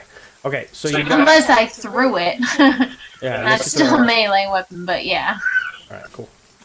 Alright, so my 15 damage to him. As you come up, you get that kind of branding, and your glaive goes through and he gets kind of stuck on some of the sinew in his bone. You feel it scrape across many pieces, and then you're able to pull it out. And he just kind of looks at you like... Wait, he survived? A Divine Smite? Wow. Alright, well, I'm gonna go for...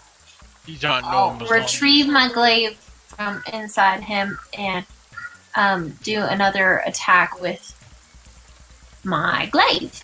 Okay, go ahead and roll the attack. Attack with the damage.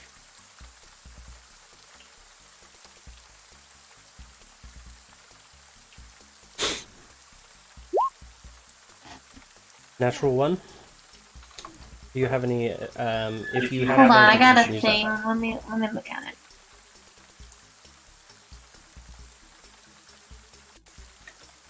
A thing. What do you mean? Yeah, if I roll a natural one, Is it a feat? feat? No, let me. You're not a Sorry. halfling. True story. I know halflings do that. But Oh yeah, maybe I'm thinking of when I was a halfling. At one time. yeah. I don't know if you find it. You can. In the meantime, that was your second attack. Was there anything else pending? You looking at the luck? Okay. If there's nothing else, go ahead and Roland and Vorn take a turn, So, and then Renfrey, you can look it up. can I use the... Do I have to use the sneak attack first? You have to have advantage to You have to have use the sneak advantage, attack. yeah. Someone else has to be present next to him. Oh, so there has to be both, but two of my... So one Yeah. of his, So one of his Or you friends- need to just have advantage. One of his friends doesn't count as a... You have no. That would be Okay. advantage because you've got someone else. But if you had like someone else on your team next to him, Within 5 feet? within 5 feet. Yeah. It doesn't say any of that. go look at D&D Beyond them for sure. That's just part of advantage. That's not part of the sneak attack. Yeah. Or no, that is part of sneak attack. It's That's like not sneak part of attack. it. It's advantage or Yeah, advantage Someone or within 5 having an feet. ally within 5 feet I think it's how of it the looks enemy. like. If you look at D&D Beyond has a better description of it on there. Okay, Roland and Born, go ahead. And roll Okay, your so Roland is going to rush towards the zombie threat. 15, 20, 30. So he can move to here. And he's going to slide into place and bring his shield in front of him. And he'll just say, "Flee, fiends!" And there's this kind of blast of light. And I'm going to be casting my channel Turn divinity to turn undead. Cool. So they need to make a wisdom saving throw of 13. 13. Or else they are How far? within 30 feet. Within 30 feet. Okay, so that's pretty much I can see or hear all me. of them except for this guy right here on the Yep. bottom corner. Alright, I need to put him in orange group. There we go. And I'm going to do them... Yeah, I'll just do them all individually. Give me a second. That needs to be a Constitution, you said? It's actually a wisdom saving throw of Wisdom. 14. Sorry, I'm going off of the wrong channel divinity for a moment there. 3, I have 2 because I'm technically a cleric and a paladin. Okay, I'm going top to bottom, left to right. So that's 1, 2, 3, 4, 5, 6, 7, 8. 1, 2, 3. Yeah, so that's all of them. And it needs to be how high? 14. Okay, so It looks like only one the of them. first one that's fighting Venpia, that's the only one that makes its save. Everyone else is now geared. That turn undead. And they have to move away from you, correct? Using their full So movement? they... It is turned for 1 minute or until it takes any damage. A turn creature must spend its turn trying to move as far away from you as it can and can't willingly move a space within 30 feet of me. It can't take any reactions, and then for its action, it can only use the dash action to try and escape from an effect that prevents it from moving. There's nowhere to move. The creature can use the dodge action. Okay, so essentially, it's kind of the same preface as fear, with the added that they have to run away from you. Yeah. Mm-hmm. Got it. Basically, they only have to move away from me with their movement. They don't have to dash to run away. But So they can't move lateral to you. They have to move out of that 30-foot space. Yep. Okay, got it. They can't be within 30 feet of me. Okay, perfect. So the only one guy, he survived it. The rest of them failed. That was your action. Was there any other? For the bonus action, I'm just going to grab Vorn's amulet again, and I'm going to whisper, "Take out the goblins," and then come to my aid. Okay. And question is that one, Turn Undead, is not a concentration, correct? No, Turn Undead is a channel divinity, specifically. Okay, perfect. Yep. Got it. All right. So we're good. So And- Vorn is going to try and attack the goblin in front of him. Okay. So he's attacking the bigger, more hefty one. Yep. 15 and 22. Yes, that hits. For 6 damage. One at 6 damage. Okay. So he Does that kill him? This time he punches, and this goblin puts his scimitars up and kind of braces and rolls off some of that damage and slides to the side as he pushes it into the ground, and Vorn hits the ground, but the definitely had some transference of damage. And then he's going to bring his foot up and try and stomp down on the goblin. Okay. That's a 12. Oh, crap. Hold on just a second. Somehow Google's taking over my thing. Give it back. Oh, and at the start of his turn, he actually regenerates 10 hit points because Vorn is amazing. Swing. I'm sorry, just a second. Google was on trying to zoom in and zoom out all of a sudden. The scroll lock. All my keys are locked up. Whatever. Oh, come on. Really? This is gonna get on my nerves. I think it's my keyboard, not necessarily. If you're watching the stream, you can see what I'm talking about. Every time I scroll, it's screwing everything up. Alright, and you just need to click and drag. So for the 12 does not hit on the second attack. And he just kind of ducks and rolls out of the way. Minus... Okay. I can't type. I'll just do that manually. Okay, so Vorn, anything else? Did he have any movement, or is he just going to kind of just chill there and keep pummeling? He is just going... Yeah, just have him move to here, just so that he's within range of more goblins. Okay, so he steps on the other goblin. Yeah. Comes around, rips the tent down. The tent's just in shambles. He's kind of ready to fight. He's postured for killing. Okay. Now That's it is it. Aurora's turn. Everyone remember your blessings. 1d4 Is it on still your in effect? rolls. Yep. Yes. It'll be in effect for the next 9 turns. Holy cow. Okay. What was the blessing? It's a 1d4 on attack rolls and saving throws.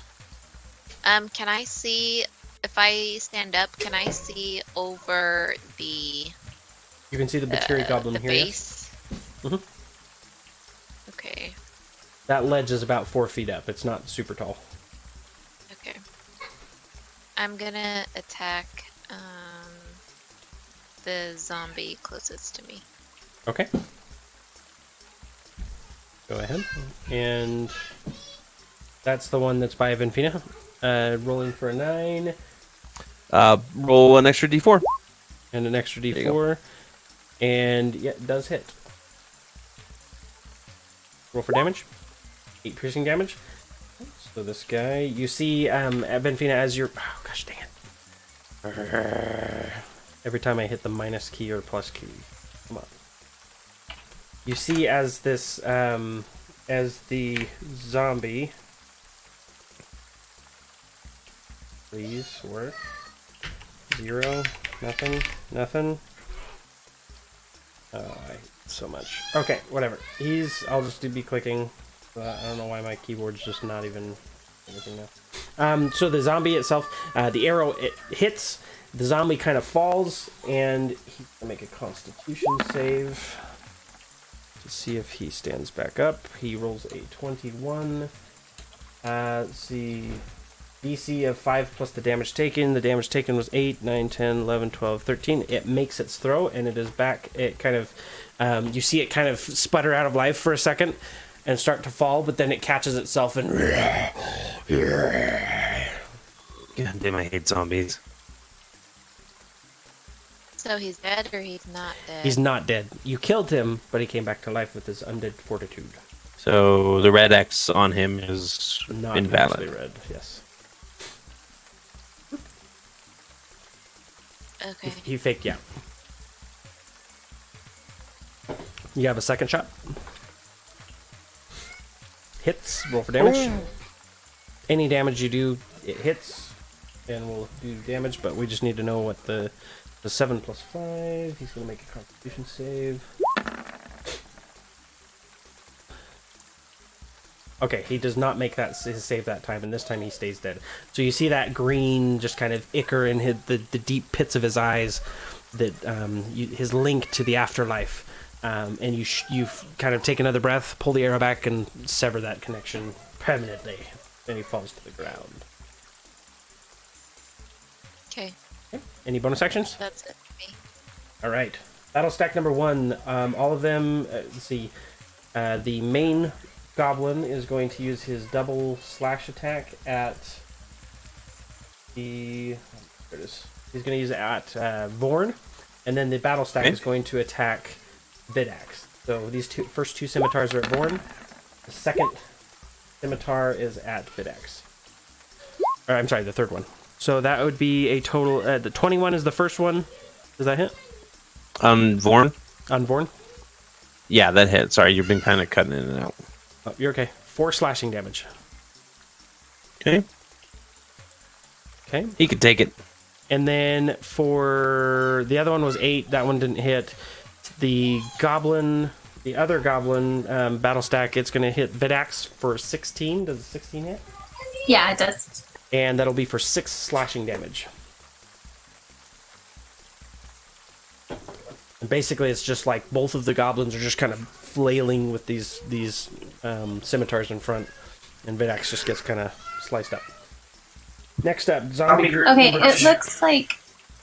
I can't remember. Is the red the health for him, or were we doing the green? I think green is. I show he has 10 out of 22. 4 out of 22.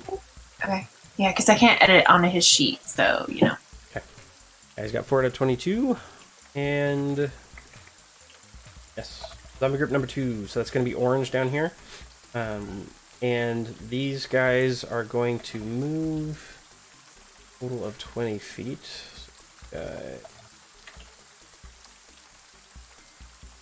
Can't move there. They can move 20 feet away.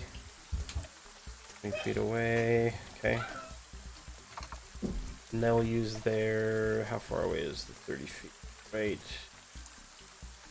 It was 30 feet, right? That they had to get away from you? Yeah. The two farthest away zombies, by the way, the two farthest orange ones, they were not affected. Okay. Yeah. Do that. So it was only 5 of them that. Yeah. There you go. Okay. So those two shambled out. These two are going to shamble towards you. Enter 20 feet. Glad I'm over here. You hear this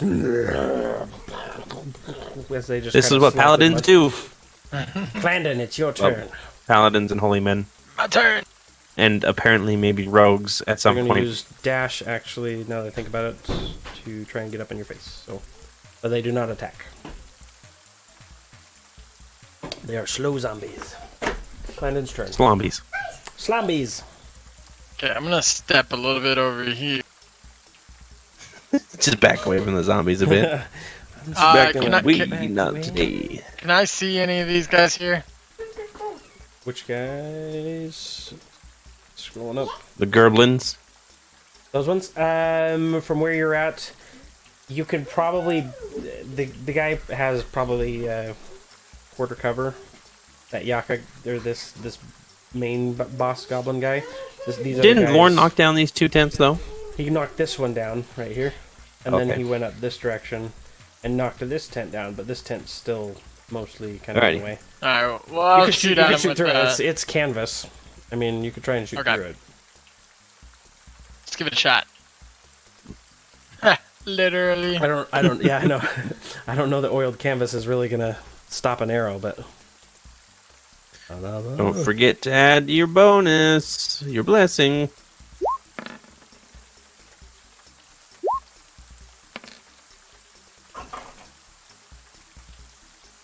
Okay, a longbow, so that's 16 on. Yep, that definitely hits. Roll for damage. 5 piercing damage. Okay. Assuming he's still alive. Making sure because I can't type the numbers in. I'm having to reconcile these manually. Oh, being a normal DM. 16. Yes, it is still standing. Taking a second shot. Okay, does hit. Roll for damage. Pew, pew.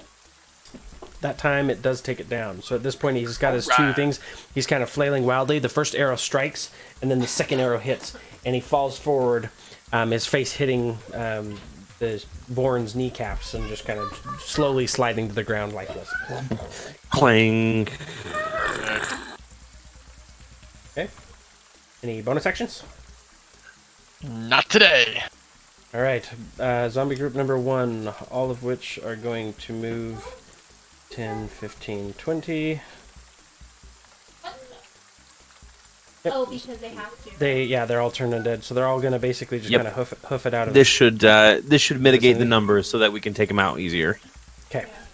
So that they all kind of run, and you hear him hissing, and that they just book it out of there. I think because that guy's dead, so that's all for zombie group number 1.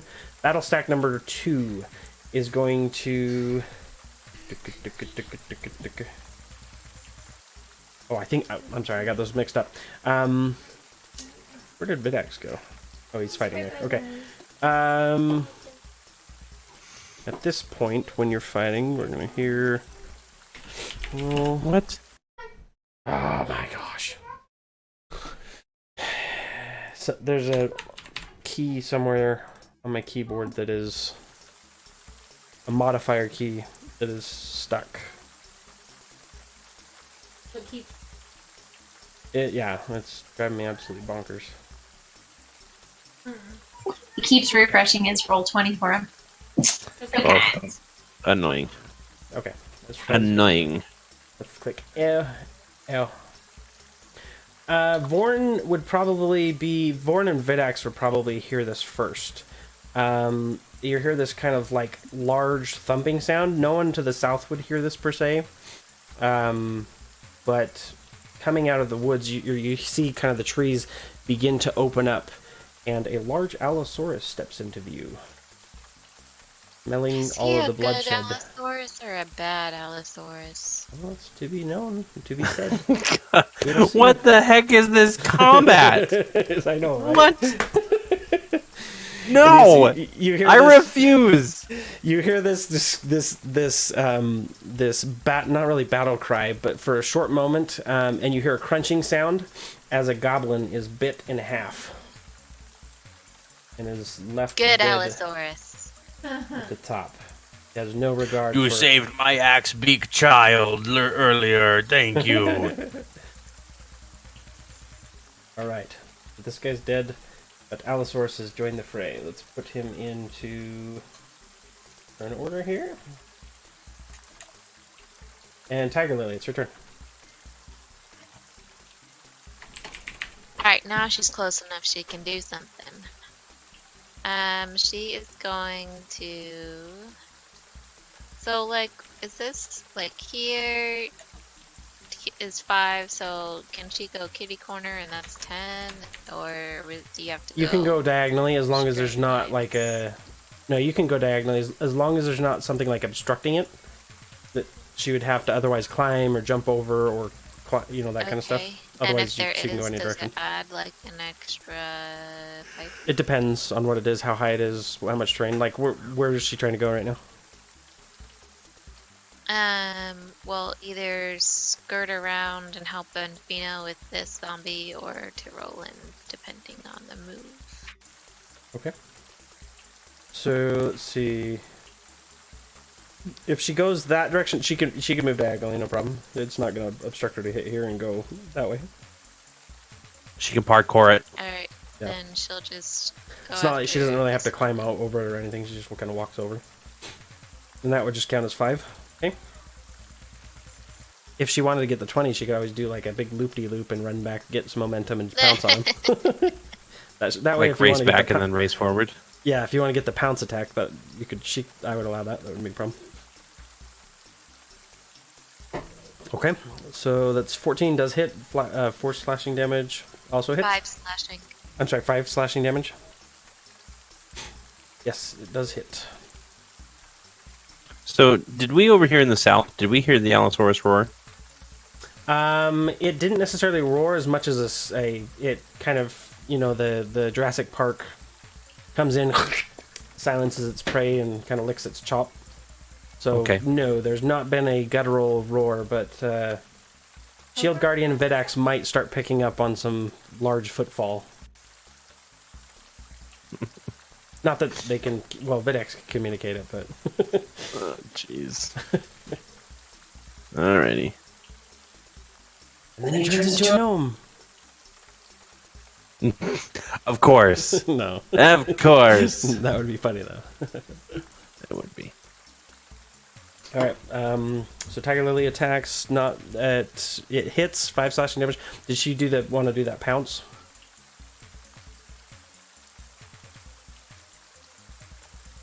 No, she doesn't do anything else. Okay. Red Goblin is going to see kind of the Tiger Lily run around. He's going to use his movement to try and get closer, and then he's going to notice that Aurora is there. He's going to make his ranged attack with disadvantage, trying to shoot down in surprise hipfire. Seriously, it closed them all. Every time it reloads, it closes all my windows. Stop it. Stop it. I can't type anymore either. We're slowly becoming more and more disabled, guys. Slowly. I gotta do this manually. It's good for us, alright? You tell us that we win. Becca, can you roll for me a, what was that, a 1D... Dexterity short bow, here it is. I need you to roll me a 1D20 plus 4. Because I can't type. It's a 1d6 plus 2 if it hits. Does a 16 hit? Yes. Okay, so he shoots, and that's going to be... Roll me a 1d6 plus 2. Me? Venfina. Just because... Oh, 1d6 plus 2. Actually... Here, maybe. That did 2d6. 5. Okay, so you take 5 piercing damage from an arrow. Okay, so then does Tiger Lily get her extra attack now? It has been a full round, so no. Okay. Once the round gets to the top of the round, then... Okay. She'd be out of range to attack that particular person. You did that on purpose, but okay. Dun dun dun! Vidax, it is your turn. Vidax hears or feels kind of the thumping going on nearby, but he's currently fighting the goblins. What's he doing? Okay, so to recharge his teleport, it says I have to roll between a 4 and a 6. Just a second. Sterling, go away. So does that mean I roll a d20? No, you roll a d6 at the start of your turn, and you have to get a 4, 5, or 6. Yep. Okay, sounds good. It's just kind of like the breath attacks and stuff for dragons and. Not that I would know anything about breath attacks. It better not get its breath attack back too soon. Okay, so then It's a lot of damage. his teleport is recharged. Yep. Okay, cool. Let's recharge. I'm gonna have him teleport. Okay. Where's he teleporting to? Hold on. I'm gonna close the door. Hey.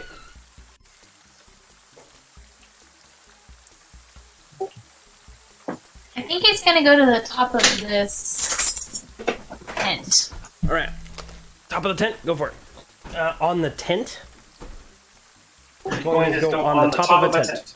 Uh-huh. On a very oiled, Do slick. it. All right, go for it. Make it a dexterity save for me when he gets there. He doesn't have saves, so just roll his dex. Just dex, yep. Let's see if he slips and falls. He gets there and is kind of expecting kind of the slippery oiliness, and is going to end up sliding down to the bottom of the tent. Okay, no worries. Because it's a teepee. I don't know how he would sit on it. He was going to stand on it. Okay. Yeah. Anything else from the dex? He'll just hold his action if anyone engages him. All right. So he holds his action until the next round. All right, and now it is Roland and Vorn. I'm sorry. No, Vivina. I do that every time. You should switch them in the order. So then you can do Seriously. Vivina first and Videx second. Because I usually, yeah. Benfina, what do you do? You see all the zombies running away from, kind of turned from undead from this. Tiger Lily's there fighting. You have a zombie to yourself. Okay, as my bonus, I'm gonna do a Shield of Faith on Tiger Lily.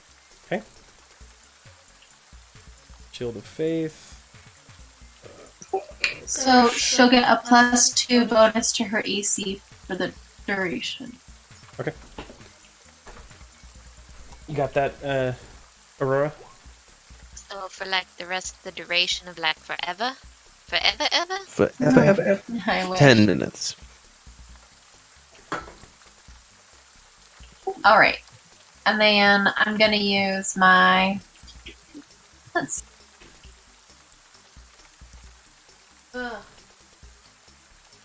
Sorry, roll 20 so slow.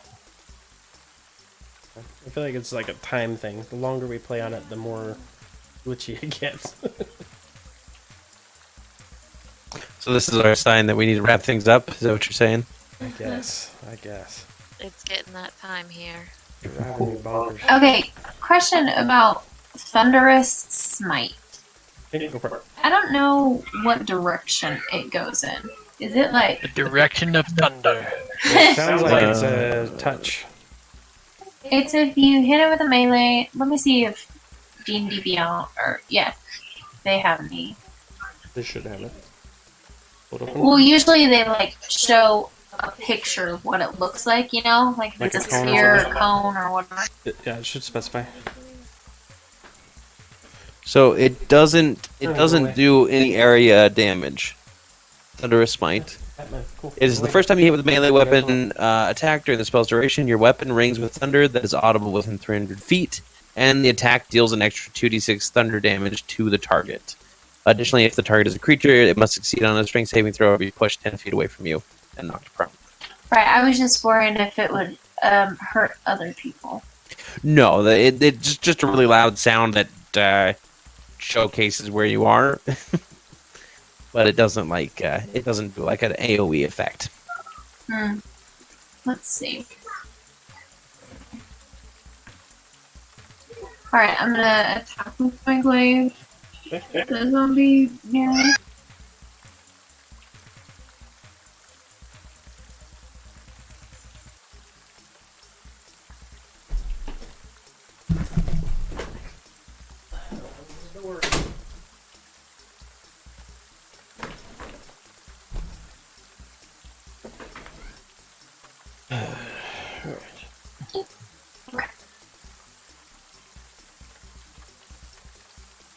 So, and this one I can get a sneak attack on. Mm-hmm. You do know that your turns are the longest out of it. Anyway, sure. Okay. I'm sorry. Okay, so my glaive is gone. I do a sneak attack with it as well. I rolled a 24. Okay. Okay, so I'm 24 doing hits. Damage? an 8.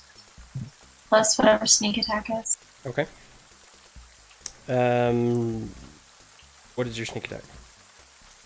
It's like a 1d6 or something. Sterling? Go to bed. That's the last time. Go to bed. Alright. So it's a 3, 8, 9, 10, 11. So 11 damage, okay. So you do 11 damage to him. And... Yep, that's good. No, you just gotta get that stuff all wrapped up before. Alright, and then I'm gonna just attack him with my glaive again. Okay, go ahead. Roll your attack. And sneak attack is once per turn, right? Yes. Yes, okay. So just roll your attack minus sneak attack damage.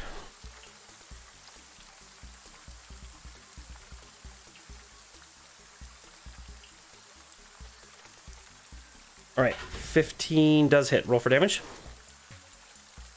7 slashing damage. Okay, so this zombie, it begins to fade. But it needs to make a constitution saving throw to see if it comes back. Rolling. Absolutely stupid how broken it is. Where? Zombie. Now we're in tabs. Okay, there we go. Constitution. 5. It does not make its constitution saving throw, and this zombie is now dead. Go to bed, Sophia. Nice. That's another Down one. it goes. Another one bites the dust. So as you kind of come around and you're and glaving it, stabbing it, you see it start to flicker, and then you just push further with your glaive, and it falls back into the soil, once again lifeless. Roland and Born. All right. So I am going to try a divine smite of my own, using divine smite. I don't know how to activate it here. We got it. Anyway, I'll make my attack roll. Okay. God, it's been forever. All right. Oh, and then I roll.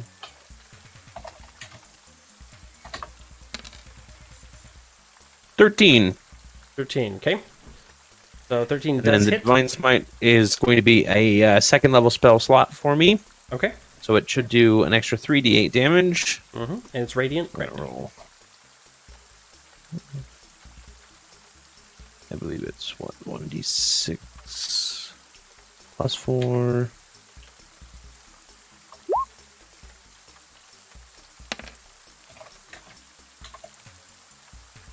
Okay.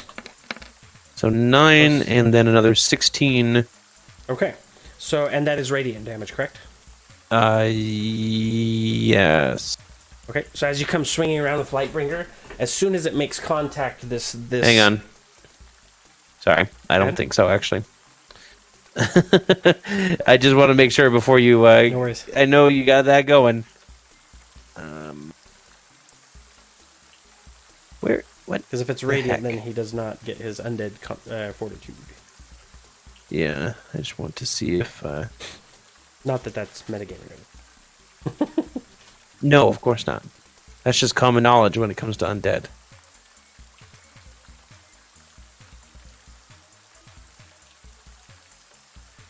Yep, it is radiant damage. Okay. Radiant damage. Okay, perfect. So you see, as you hit, you feel this crunching sound and like this slight delay for a second, and then you feel as his face just gives way, and then this how the Lightbringer itself pulses with this energy, and you hear kind of this this near, far off clock tower click, click, click, dong, as the zombie just turns to holy Turns ash. to dust. Nice. And he's dead. Do you have any other actions? Sweet. Other than Born? I'll actually turn to Vinfina and say, maybe discretion is the better part of valor, and we should leave. Yeah, I'm feeling you. So I'll go ahead and start moving back towards the boats. Okay. And I will. Check as you do so. Okay, let's see here. There's gonna be something in the water. Or this place is cursed. 7. Okay. You don't see too much, but you do know that it's raining pretty hard, and the water level is rising a little. But other than that, you don't notice anything. Okay, and then I'll just, as I'm walking, I'll use my bonus action to basically grab the amulet and tell Vorn to cover our retreat. Okay. And then I'll say, let's get out of here, everyone! Just kind of shout it out. Okay. Everyone hears. And what is Vorn doing in covering the retreat? Is he attacking the Batiri? Yeah, basically he's just like, okay, well that means attacking these goblins. Sounds good. Alright, make his attack. And any of the healthy loss, Number 1. of course, make sure that he does his regeneration. Yep. Alright. 14 Attack number does 1 hit. against the top goblin. And Or the is it attacks on stack? these, it's a stack. Yeah, it's a stack. Okay. So 11 damage.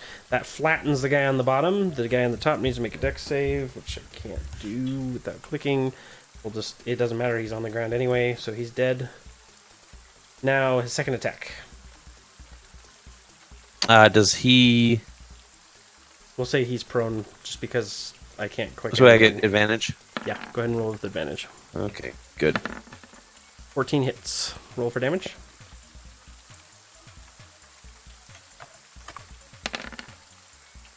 10. Okay. And splat. So that other goblin, he just kind of puts his foot down and smashes the other goblin into the dirt. Both of which are dead at this point in time. Nice. And I know. And then as soon as he's done with that, he's going to start moving back towards the boats. Okay, perfect. So he's going to start moving towards the boats here. How much movement can he go? 30. 30? Okay, so let's... So you can go right there. He pulls back here. And after Vorn's turn is going to be the Allosaurus. It's not on the board because I can't type. But he can move 60 feet. He's seeing his prey run. And is going to pursue Vorn. You see, at this point, Clandon, Vidax, Roland, you can feel it. And Aurora, you can see as this very large reptilian creature comes bounding out of all of these, through all of those, Oh my goodness! tents and stuff. And you hear this as it bites into Mr. Vorn here. And that is going to be a bite attack. I told you something was gonna come out that water. That's technically from the jungle, I say as I'm running towards the boats a bit faster now. He's going to make the attack. Does a 25 hit? Yeah, I think so. 25 piercing damage. 25 piercing damage or 21? I see 21 listed there. I'm sorry, 21. Okay. My brain is not. And then that's for the bite attack. It's going to do a claw attack that's part of this. And I need Vorn to make a DC strength saving throw of 13 if it hits. That's a natural 20. That's 8 plus 1, so that's a 9 total damage from that, and he needs to succeed DC 13 or he's knocked prone.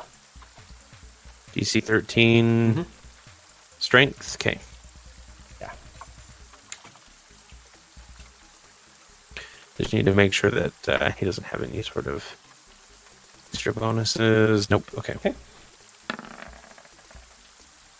He's knocked prone. So you see Clandon as the shield guardian, kind of this large lumbering creature comes kind of running or slogging up to you, as it's just like straight up Jurassic Park, knocked to the ground, and he is prone on the ground. Oh boy. And this he's just the Allosaurus is just going to town. Next up is Aurora. You can see this. You see the you can see it from where you're at. You see the large reptilian creature eating Vorn, as well as the goblin who just shot you. What are you doing? I'm attacking the goblin. Born can fend for himself. Screw you, Vorn. Perfect. So battle stack 1 and 2 are both dead. Got him. 16 does hit. Roll for damage. 4 piercing damage. Perfect. He does that. That hurts him, but he's still standing. He's haggard, but standing. Does hit. Roll for damage. And he's dead. So you unload 2 arrows in quick succession, and the goblin stumbles to the ground, falls off, and just slams into the mud and dies. Any movement? Or bonus actions? No movement, but I want to yell at Roland. Are you sure you want to retreat? You see that big old thing over there? Yeah, that's exactly why I want to retreat even more now. I was worried about the zombies. You're starting to see why the Camp Righteous was not very successful. All right, zombie group number 2. These guys, you retreated, and how many rounds is it for your It's 1 turn minute. 1 minute, so that's 6 Yep. rounds? Or until they take damage. 10 rounds. 1 minute is 10 rounds. Okay, so the ones that are affected still need to be outside of 30 feet. So they can come about there. So these guys... Oops, not the orange one. These guys are going to come just outside of that range, and they're kind of prowling, waiting for their moment to strike. Clandon, it's your turn. Alright. And you Let's just see. this giant reptilian death machine. And Vorn's on the ground, right? Yes, he's been knocked prone, and this thing is trying to bite into him. It's got its teeth in his armor. He's just... Using him like a chew toy. Mm-hmm. Alright. I'm really close to this dude. We're almost there. Rangers like range. It's true. Almost there. Alright. I am going to...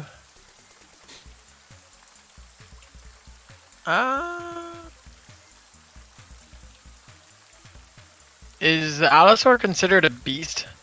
You're talking about like between beast and monstrosity, correct? Like, can I It is speak a with large animal? beast. Yeah, I mean you could try. Let me see what's. He doesn't seem very friendly though. I mean, I don't know if I want to waste. Yeah, that takes the whole action. I roll don't know if me. it would Just work. do a quick history check for me. All right. If it's above a 10, you'll know. If it's below a 10, then you'll just not. You can do whatever you want with that. Natural 20. Alright. Yes, you know this beast is not necessarily. It seems to be working off of its hunger more than its malicious intent. You also get the sense that it's not very smart. It's kind of eyes roll back in the head and just kind of it sees meat. It Dinosaur eats meat. brain. Yeah. Okay. I'm going to. Doesn't discriminate. Food is food. Then I will go ahead and cast. Hunter's mark. Yeah, I'll do Hunter's mark. Okay. So hunter's mark on it. Got it. And will be. There you go. Hunter's mark. Okay. What else? And I'll shoot with my bow. Make your attack. Go ahead and roll both of them. And then the hunter's mark's just on one attack. Right? Yeah. Just... And I still have my whatchamacallit. Yeah, your blessing. Yeah, so you can add to it. Roll your attacks or your damage on. Yes, both of them. Did I get it for this? Both hit. Okay. And then your hunter's mark. Add that to one of them. No, it's every time. Whenever you hit it with a weapon attack, you have advantage. The spell sense you hit with a weapon attack, and you have advantage on any wisdom saving throws you check to make it find it. Target drops to 0 hit points. Yeah, it's just whenever you hit it with a weapon attack, it's every time 1d6 extra on both of those. So that's 16. So 14, 28. Is my math right? Yep. 10 plus 8 plus 4 plus 6 is 28. Okay, so 28 damage. Yeah, so you do, as you fire, the arrow hits it right in the eyeball, and you see it kind of pull back and shriek for a second. It's trying to use its little arms, and then ends up putting its head to the side and uses its large back leg, large talon to break off the arrow. It looks around and sniffs in the air. Looks your direction, like we're talking Jurassic Park when they're in the kitchen scene. It looks with its remaining eye at you, but it does look pretty wounded. Right. Let's see. I can't move. That's a bonus action to move. Right? No, movement is your movement. It's separate. Oh, then I am going to move. Okay, go ahead. Make your movement. In the meantime, zombie group down here is going to dash up here. Just get into position. Tiger Lily. Goblin Red dead. And Tiger Lily's last one, and we're at the top of the round. Tiger Lily sees the zombies staying far enough away, but looking with ill intent in your direction. Oh boy. In her direction, and Venfina's. Okay, when you say they're staying far enough away, you mean they're like purposefully not coming any closer? Because of for player knowledge, that's because Roland cast his thing. Yes, they're not. There's a definitive 30 feet away from Roland that they are not coming any closer until that spell ends. They don't make a continual save, right? It's straight up till the end. Yeah, no, it's just a minute or when they take damage. Okay. So they're all just standing there looking hungry and evil like. Okay, then I'm trying to decide if Tiger Lily would know that, because she's probably gonna want to just go attack. Okay. Yeah, she's just gonna go attack. Okay, is she gonna attack the closest one then? Yeah. Go ahead and have her make her claw attack, and if it succeeds, then she does her pounce, right? Does hit. Yeah. Damage. So 5 damage. Okay. Go ahead and have her do her pounce. I'll have him do his Constitution saving throw. I can't type. Preston, You can do it. you need no internet. No, I think it's my keyboard. I had this happen the other day where either my controller or Alt Razor's software somewhere is keeping that modifier on until I restart my computer. Drives me insane. Okay, we're good. I can see. So he fails his save, is prone. Go ahead and make her bite attack.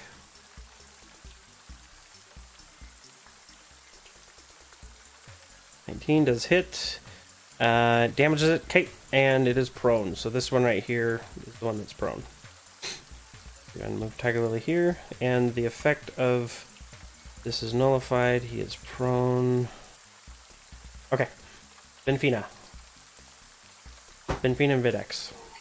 Okay, Videx is going to get something from me. Okay. I'm gonna give him a sanctuary. Okay. Sanctuary. Okay, and that's the one where things that attack him has to make a saving throw before doing damage. Yeah, because I'm gonna tell him not to attack anything. Okay.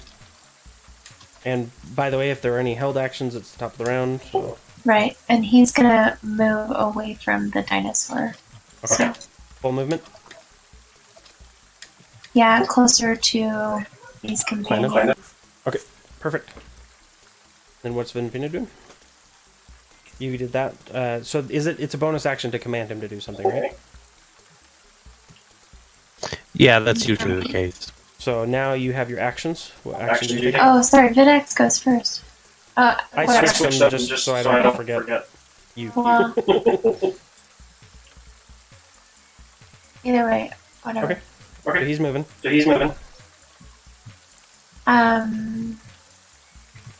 That's his turn now. Yep. He's not doing anything. Okay. I guess just holding his action. Yep. And then I'm going to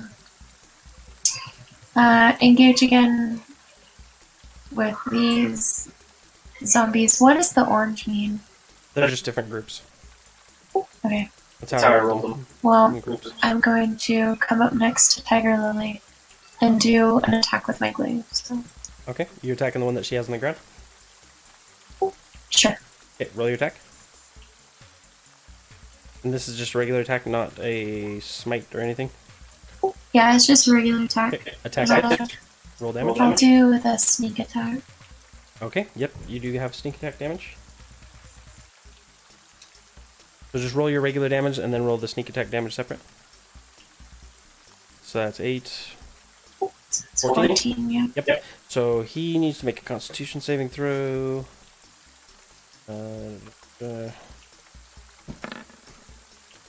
He does not make his Constitution saving throw. This zombie now passes out.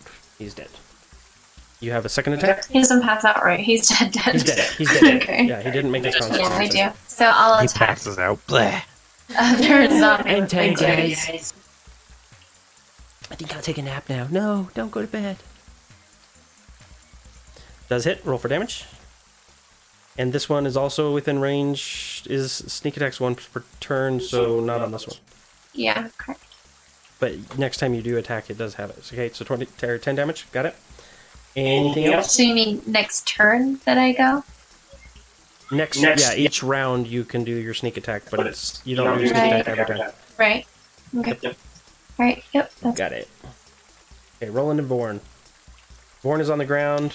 Roland is retreating.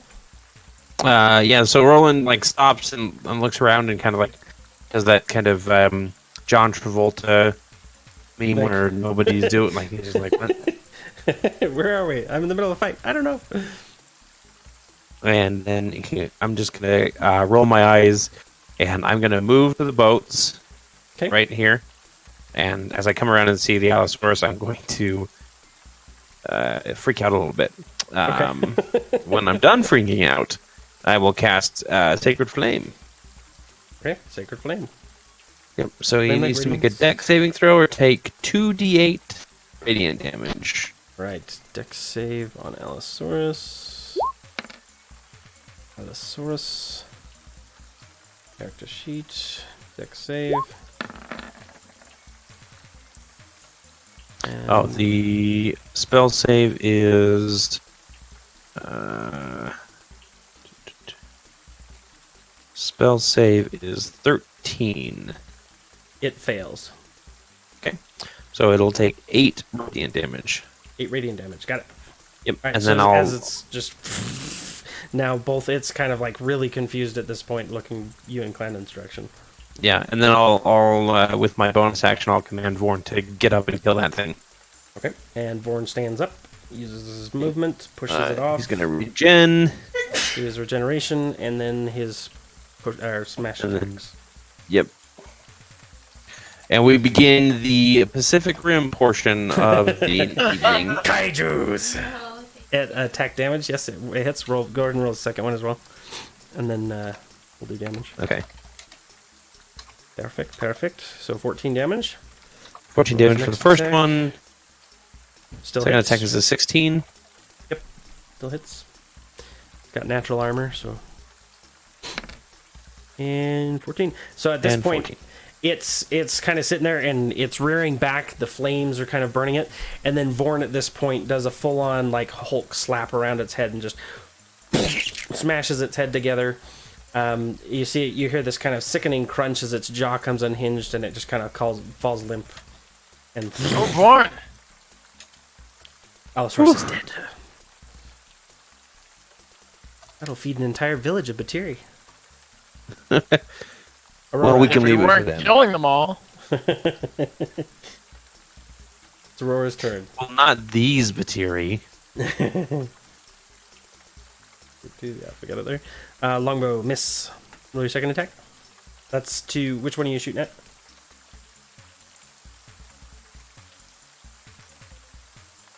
That one? Okay. Go ahead and roll... Is the D4 still 7, active? 8, 9, 10, Yep. 11. Oh, it's 11? Does not hit. Just barely. Ah, Go ahead and roll... Wait, whoa. I'm sorry. These are zombies. These are not Batiri Goblin. Yes, it does hit. Their AC is much lower. I was thinking zombie. Or goblin. So yes, it does hit. 9 piercing damage, okay, to this guy. That. Alright, got it. And the second one misses. But the first one hits him, and you see the zombie hits him. Any bonus actions? nah, I'm good. Okay, group 2. That looks like the orange. There's only one left. He's going to attack Benfina. Benfina is going to take a slam attack.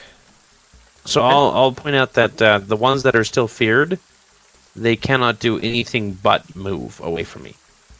Away from the or 30 feet. move. Yeah, like they're the only action that they can take is to try and free themselves. Okay. Like that's at least what the spell says. Perfect. You know, take that what you will, but And it doesn't is say anything broken when they about take them being damage, correct? back. Yep. Yeah. Okay. The ones that took damage, So they're the orange one able to do whatever. gonna do a slam. He kind of swings around with his arms. 11 misses. Correct. All right, next turn, because that's the only surviving member of Zombie Group 2. Landon, it's your turn, followed by Zombie Group 1. Tiger Lily on deck. Okay, I should be able to get this guy on the edge, right? Yes, you can hit him. So first, I'm gonna move the hunter's mark from the dead Allosaurus to this guy there, Okay, Hunter's mark over here, got it. Oop. and attack. Oh, I guess I can use the same Hunter's mark like that instead. Okay, 24 does hit, roll for damage. Both of them hit, actually. So 11 and 9 plus your, go ahead and add your Hunter's mark for both. Okay, he needs to make a con throw, or con save. 15, and so on the first shot, when it comes through, 11 plus 12, yeah, the first shot knocks him down. He saves the first one, then the second one hits, knocks him down again past 0 because he only comes back to 1, and he rolls a natural 20 again, or a natural 20 on the second one. So that zombie's just holding on to dear life. You see him twice come back to life. This zombie's scary. Okay, zombie number... is there any bonus actions you want to take? Nope. Okay, zombie group is going to attack. This is the only guy who can. He's going to move up to Benfina behind and do another slam attack. 17? That is still a miss. Still a miss. Okay, so he swings and he misses. The other two are just kind of mulling around, moving. They can't do anything. Tiger Lily, followed by Benfina. We're after top of the round after Tiger Lily. She's gonna attack this one. Okay, she attacks. Go ahead and roll. Roll her either scratch or bite, whichever one. 14 hits, damage 6. Okay, this zombie needs to save. So that's going to be 6 plus 5. That's 11. It rolls a 2. It fails. So this guy finally gives and kicks the bucket. Does she want to use any movement? No. Okay. Benfina and Videx.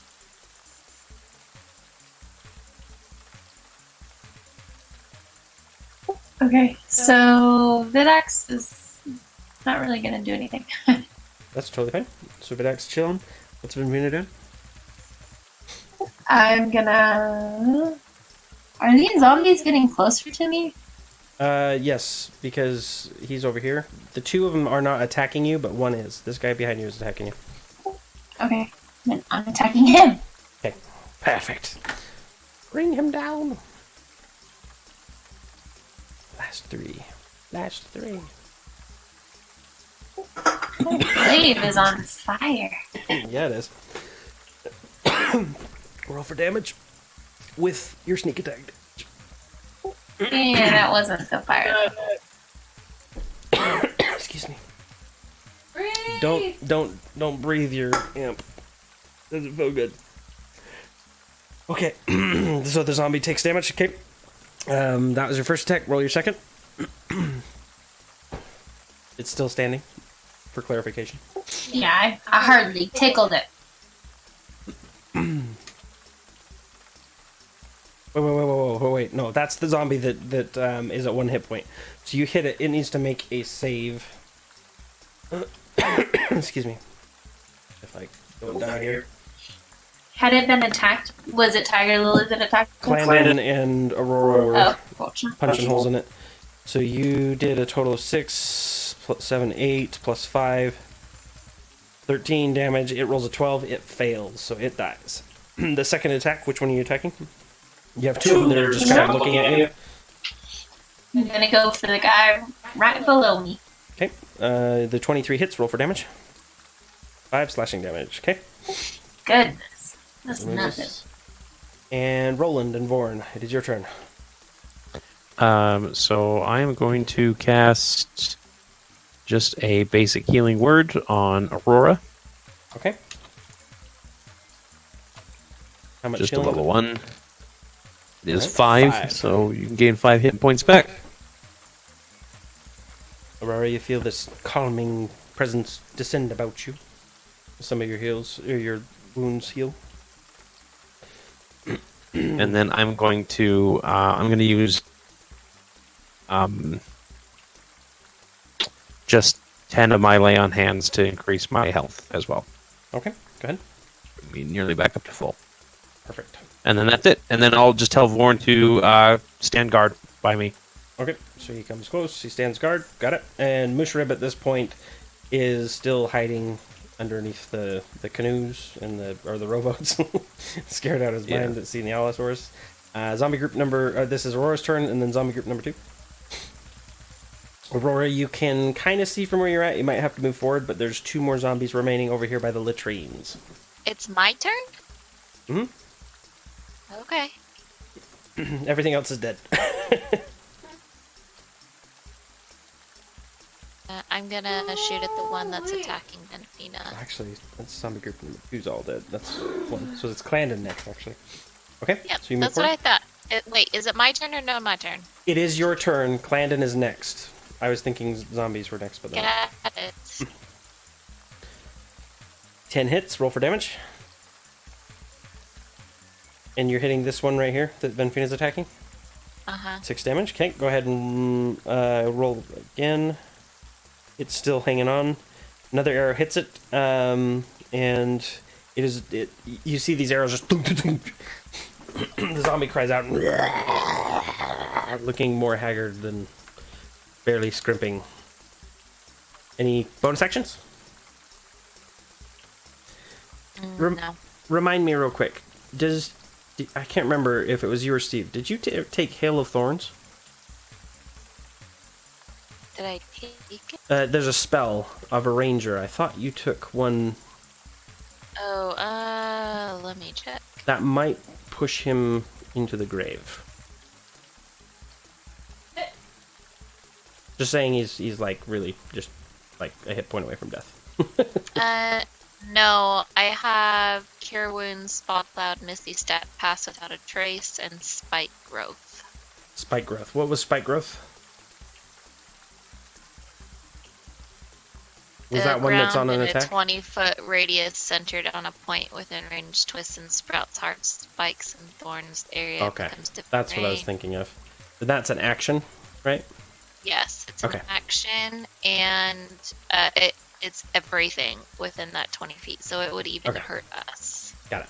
Okay, never mind then. I for some reason thought you had the other one. So he is just chilling. He's hanging on. Do you want to use any more of your movement? Are you good? I'm gonna yell at him, just ah. Why won't you die? All right, Clandon, it's your turn. You see these last. Well, you can't see them from there. Moving down there. Now you can see them. And You see I'll two attack the remaining closest. All right, make your attack. Wait, which one has a hunter's mark? This one? This one had Hunter's Mark. It's dead. Alright, It then died. I'm gonna move hunter's mark to the one right in front of him. Okay. Use bonus action. Get that. Roll your first attack. First attack hits, and no matter what damage you do, it gets knocked down. So let's see. Roll your damage anyway on both of them, and I'll tell you if it'll just roll over to the next zombie. He rolls a 3, so the first one kills this first zombie permanently, and then that second shot hits the second zombie for 6 damage plus 4. Okay. So we got 10. Got it. All right, but he's still standing. Anything else? That's it. All right, this zombie's going to continue to futilely throw itself at Venfina, and in zombie speech, be like, "Why don't you like me? I just want to be your friend. Give me a hug." And then he bludgeons her with an attack of 13. Comes out brains. Brains. It's like, yeah, warm bodies. Doesn't hit. Okay, so that's it for zombie group number 1 and Tiger Lily.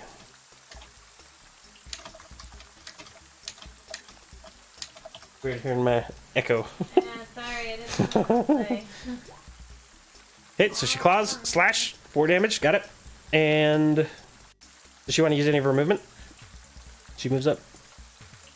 Climbed on top of the bodies. Okay. Yeah. So this last remaining zombie, the strong smell of the latrines nearby, all the rain starting to cause them to not do their job properly. Tiger Lily stands in a defiant stance. Thunder in the distance. Very resolute. Next, it is Benfina. Top of the round. Alright. I'm gonna And I think attack the last zombie. I think that blessing might be wearing off on the next round, just as a note. No, this is only round 5. I haven't. Was it on everybody? Isn't it 6 rounds for 1 minute? Nope, it's 10 rounds. 10 Each round is 6 seconds. Okay, you're right. And the blessing was on the Main party members. humanoid, the main characters, yeah. Okay. So and not Vidax or Tiger Lily or... Right. I haven't. I forgot every time. Put Shield of Faith on one of them. Okay. I put when Shield of had to. Faith on Midex. Okay, go ahead with your attack. No, Sanctuary. Shield of Faith is on Tiger Lily. Attack hits. Go ahead and roll your second attack at the same time and damage. And then only add the whatever once. Okay, so 12, 14. One more. And he's going to make a Constitution save. Alright. I cannot believe these glaive hits. Seriously. So that's 14 plus 5, 19. So it does not make it save, and it finally secedes. It gives up and dies. It gives up and dies. Wait, is something else coming up here? You never know. You get the sound. You get the Dun, feeling dun, dun, that dun, dun, dun.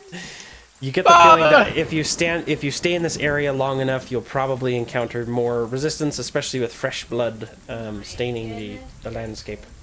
So, All right, let's everyone, back up. Congratulations, you won. Not worth it. I cast quick loot. You cast quick loot. Okay, so looking around, That's not a thing, right? just make a quick round of perception checks if you're looting, and then I will delve out we'll just call that the end of combat and the end of tonight, and I'll give you the experience. I'm just going to set the boat. I'm not going to roll a perception. Move all turns, clear. Okay, got it. Okay, so as you're going, you're quick looting back to the base or back to the boat. Zombies, most, if not all of them, were in nothing but rags. You find a few of these, like 2 of those zombies had some of those symbols from the what is it called here? I have a specific deity here for.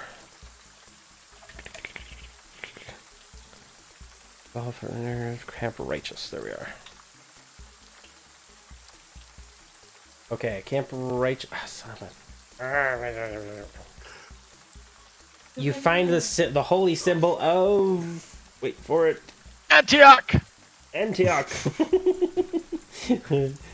You find your animal pens, shrines, soldiers' tents, command tents. These fires aren't really happening, right? Like, there's no There's no fire. sign of life. Because this number 3 building intrigued me because it had smoke coming out. Yeah, it was at one point was a shrine, but it's long since dead. You find, I'm sorry, it's the deity that that these specific people of the Gauntlet are following. It's not Gond. It's not Cord. Anyway, Torm. That is the holy symbol of Torm. You find it on one of the bodies. Holy silver.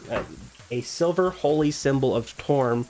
That's basically, you get the sense that it could be worth a little bit, but it's mostly like, I don't know, if you want to be pilfering religious goods. And that's pretty much it. You do not find any like gold or anything on these people. Most of them seem to be utilitarian. The goblins themselves had come for battle, not for shopping. So you do find some, broken arrows and smashed scimitars after Torm put them into the dirt. And there is some Allosaurus meat. But other than that, there's not like a whole lot of stuff to pilfer. But you are able to get back to the boats. Musharib is saying that it's going to be kind of hard to get onto the river, but if they move a short distance, they can probably get back to Camp Righteous. But it'll be a little slower moving because this rain is coming down enough; it's filling the boats. So you're going to have to be kind of bucketing water out of the boat as you're going. Okay, well I think heading back to Camp Vengeance, and then when the rain lets up, we can leave back for Port Nyanzaru. Okay, is everybody cool with that? Sounds good. All right. Get your ponchos on. Let's just do it now. Just kidding. So we don't have to worry about mosquitoes. Right. Yep. No. All right. So saving that, you guys are able to make it back there. I will. Congratulations, you survived. You made it through your very first puzzle. Nobody died. Can I take some Allosaurus meat with me, please? Absolutely. Roll a Or whatever is valuable. roll a I guess. survival check for me.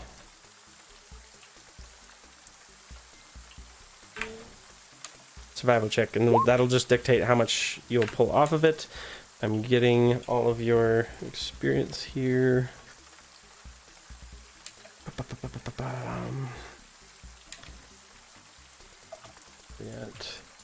For the zombie, that is. Oh, someone calculate this for me, because I can't make. Yeah, keyboard's not even working. It's going to be 50 experience points for each zombie, and there was 8 of them. 400. 400. We're giving a running total. You had the Allosaurus, which is 450 XP by itself. Okay. You have the goblins. No, this is the yeah. We're gonna divide it after. 50 experience per Batiri goblin. We had. Make sure. I believe there's like 8, 10. I'm righteous. Here. That is 1, 2, 3, 4. What? 1, 2, 3. 4, 5, 6, 7, 8. There are 8 normal goblins. That's 50 experience apiece. Okay. And then the boss goblin, he is worth 200 experience points. Okay. And then there is the puzzles that you guys got through, because we did not delve out that stuff from the last time. I think it's going to be about 600 experience points for just basically getting through, clearing, and then not triggering the traps in the last room, and being creative about getting through the mazes without dying. I'm at 600 total or 600 each. 600 total, and then so whatever that grand total is divided by our current party members. Don't worry about kills if are in there. So 512 experience points each. There you go. All right. Perfect. And I'm going to give inspiration to both Clandon and to Roland for doing, for figuring out, trying not to step on stuff, as well as I'm going to give, I think I'm going to give Benfina and Aurora as well for just all around everyone kind of surviving that and participating and being a part of it. So, yeah. So that's pretty much it. Before, I guess, real quick, when's the next time everyone wants to meet? What's the most amenable? Probably not next week. I know that was there a conflict on the 17th or the 24th of May? Hold on, let me check. I don't think I have a conflict for either date. It's not great for me. Which one? 24th? 24th work? Yeah, I think so. Okay. Does 24th work for the Steve and Sarah? Hold on, let me check. No worries.